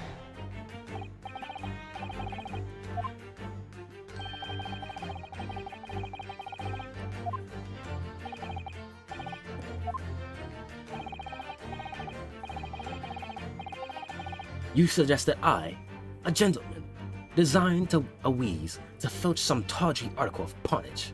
Have you forgotten that I redeemed the article in the proper manner, using the watchword? Had I not been the one to deposit it in the first place, how could I possibly have known the relevant details? Ne sais pas. Oh, but the watchword can be discovered. As you are only too well aware, Mr. Benedict. Ah, and your furtive glance is more telling than I could have hoped. What? Let's consider how one might come to learn a secret watchword relating to the pawned property of another. The method is revealed by the console notice on the counter. Yeah, that's wrong. Probably written somewhere else. The direction of the deduction must change rather dramatically now, I think. Yes, no more talk of tunneling into the sewers. Which is a pity, because it all sounded rather exciting. Anyway, can't deny that this mysterious gentleman did know the watchword. Yes, Professor. If you didn't know that word, Mr. Winterbank would never allow you to redeem the article. Or, looking at it another way, if you did know that word, Mr. Winterbank would allow you to redeem the article whether it was yours or not. So the question is, could this gentleman have found the watchword somehow? What is around here that we can... Kitty cat picture, the notebook. Look at this, Mr. Sato. Appears to be a memo that Mr. Winterbank has scribbled to himself. Let's see, what does it say? Oh, Professor.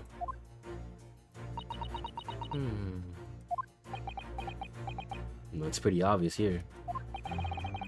Mr. Windermere must make a note of the watchwords his customers give him right before their eyes. And in an alarmingly clear script as well. Oh dear, I don't know where to look. Who knows what other secrets I might see?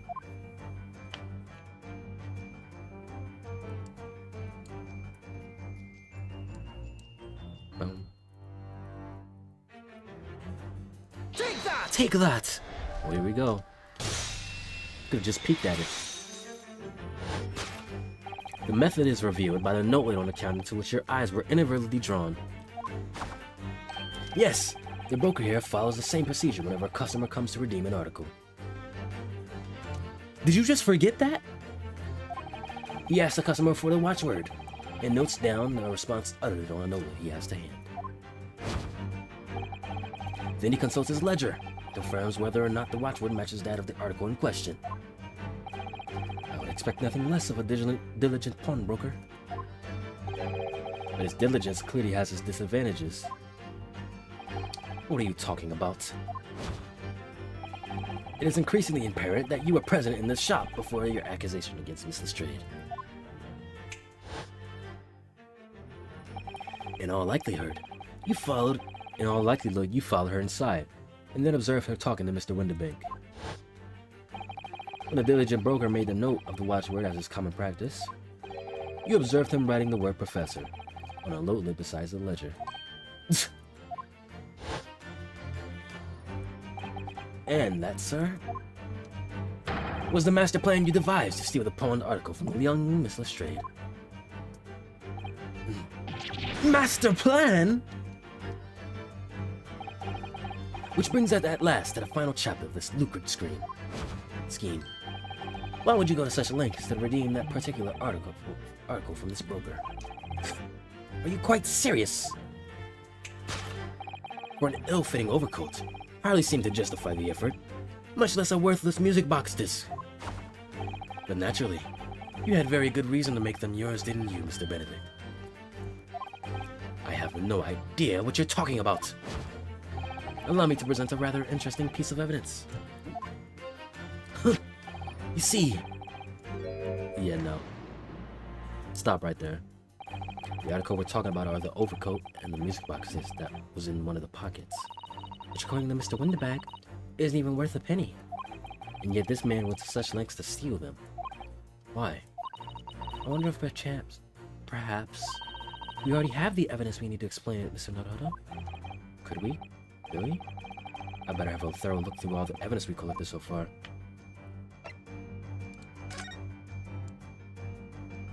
Ah, there's a little note on here, huh? Where McGill did the dead man?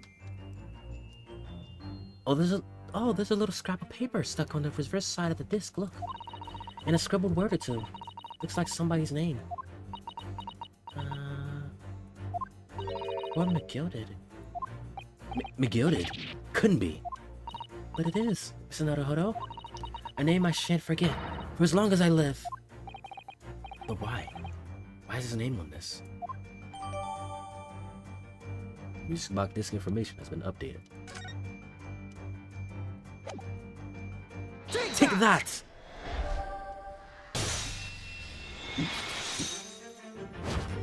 Gotcha.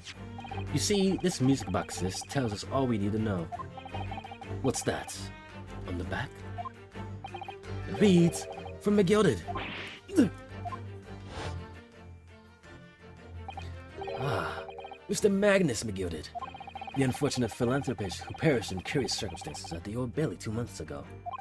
A prominent man in London, though his loan-mongering demonstrated a distinct lack of scruples. So, you're an associate of his, are you? Or perhaps a subordinate? Mr. McGilded was a man of unusually small stature. In fact, it's his coat. He was precisely the right size for that overcoat you squeezed yourself into. Your true identity remains shrouded in mystery, Mr. Eggert Benedict. The final conclusion here is crystal clear. The reason you came to this pawnbrokery today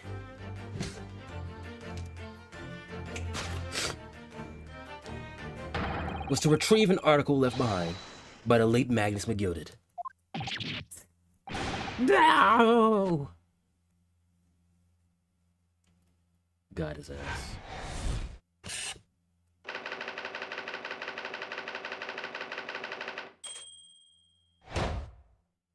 Thanks for your not help, Sholmes.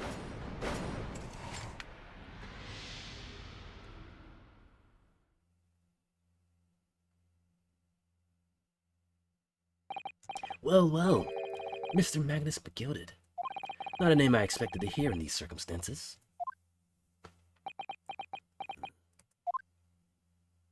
Mr. Sholmes, I'm afraid there's something very troubling on my mind.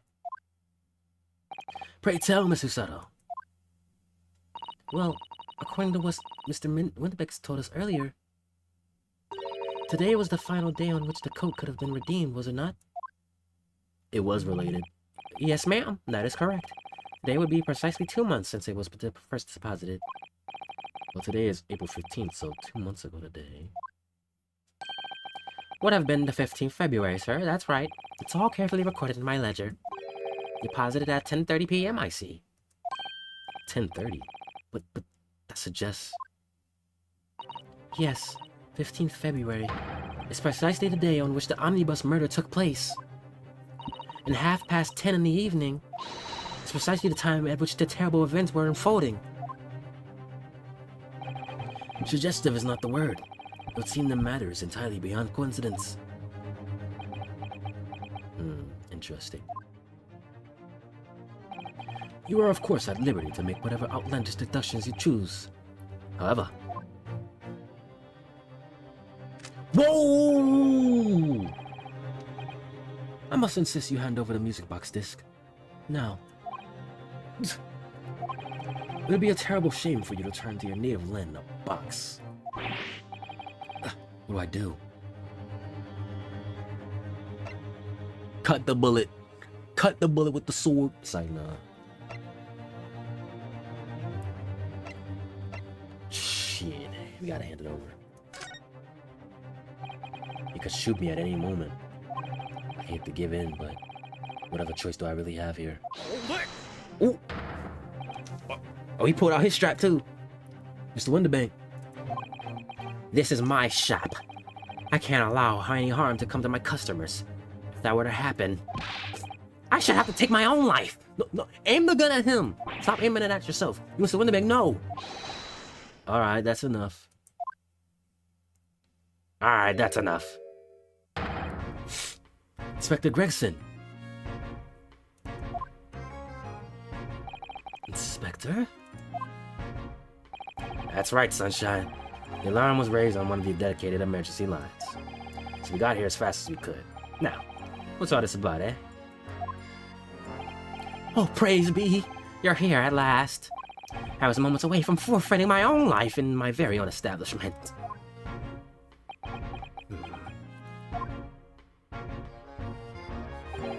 It would seem you have the upper hand. Good shit. Right. You lot got some explaining to do.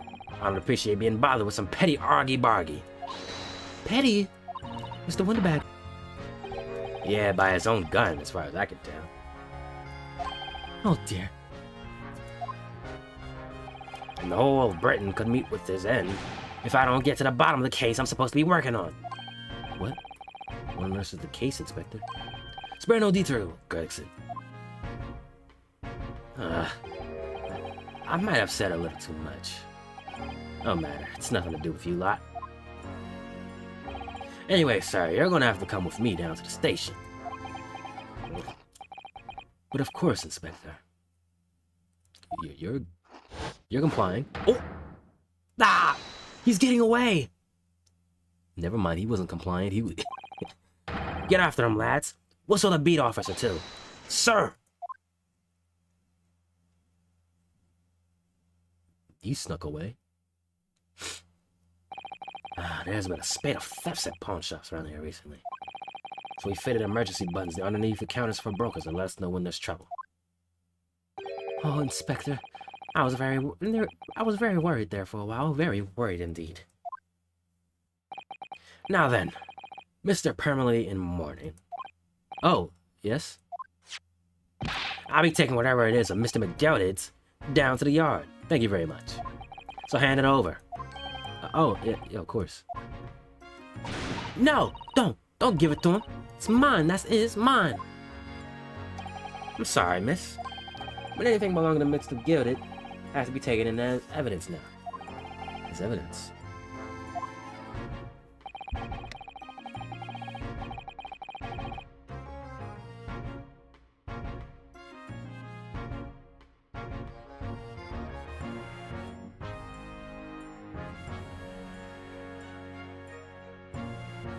If the police demand something as evidence, my dear fellow, we have no choice but to capitulate.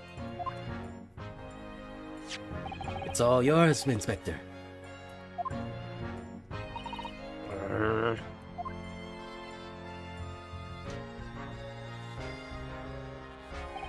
so we handed Mr. McGilda's disc over to Inspector Gregson. And were summarily turfed out of the shop and onto the street.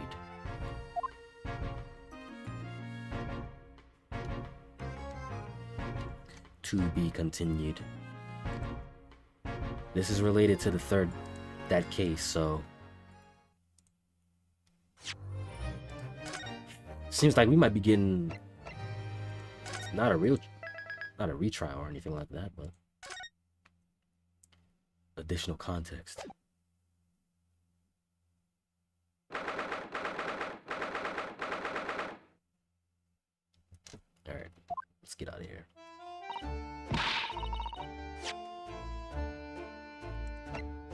Looks like we got a lot of explaining to do with this one.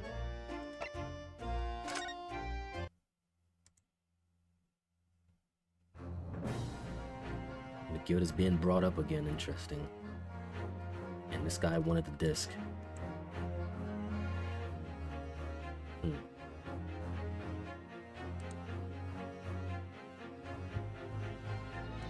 Well, that's enough Ace Attorney for now.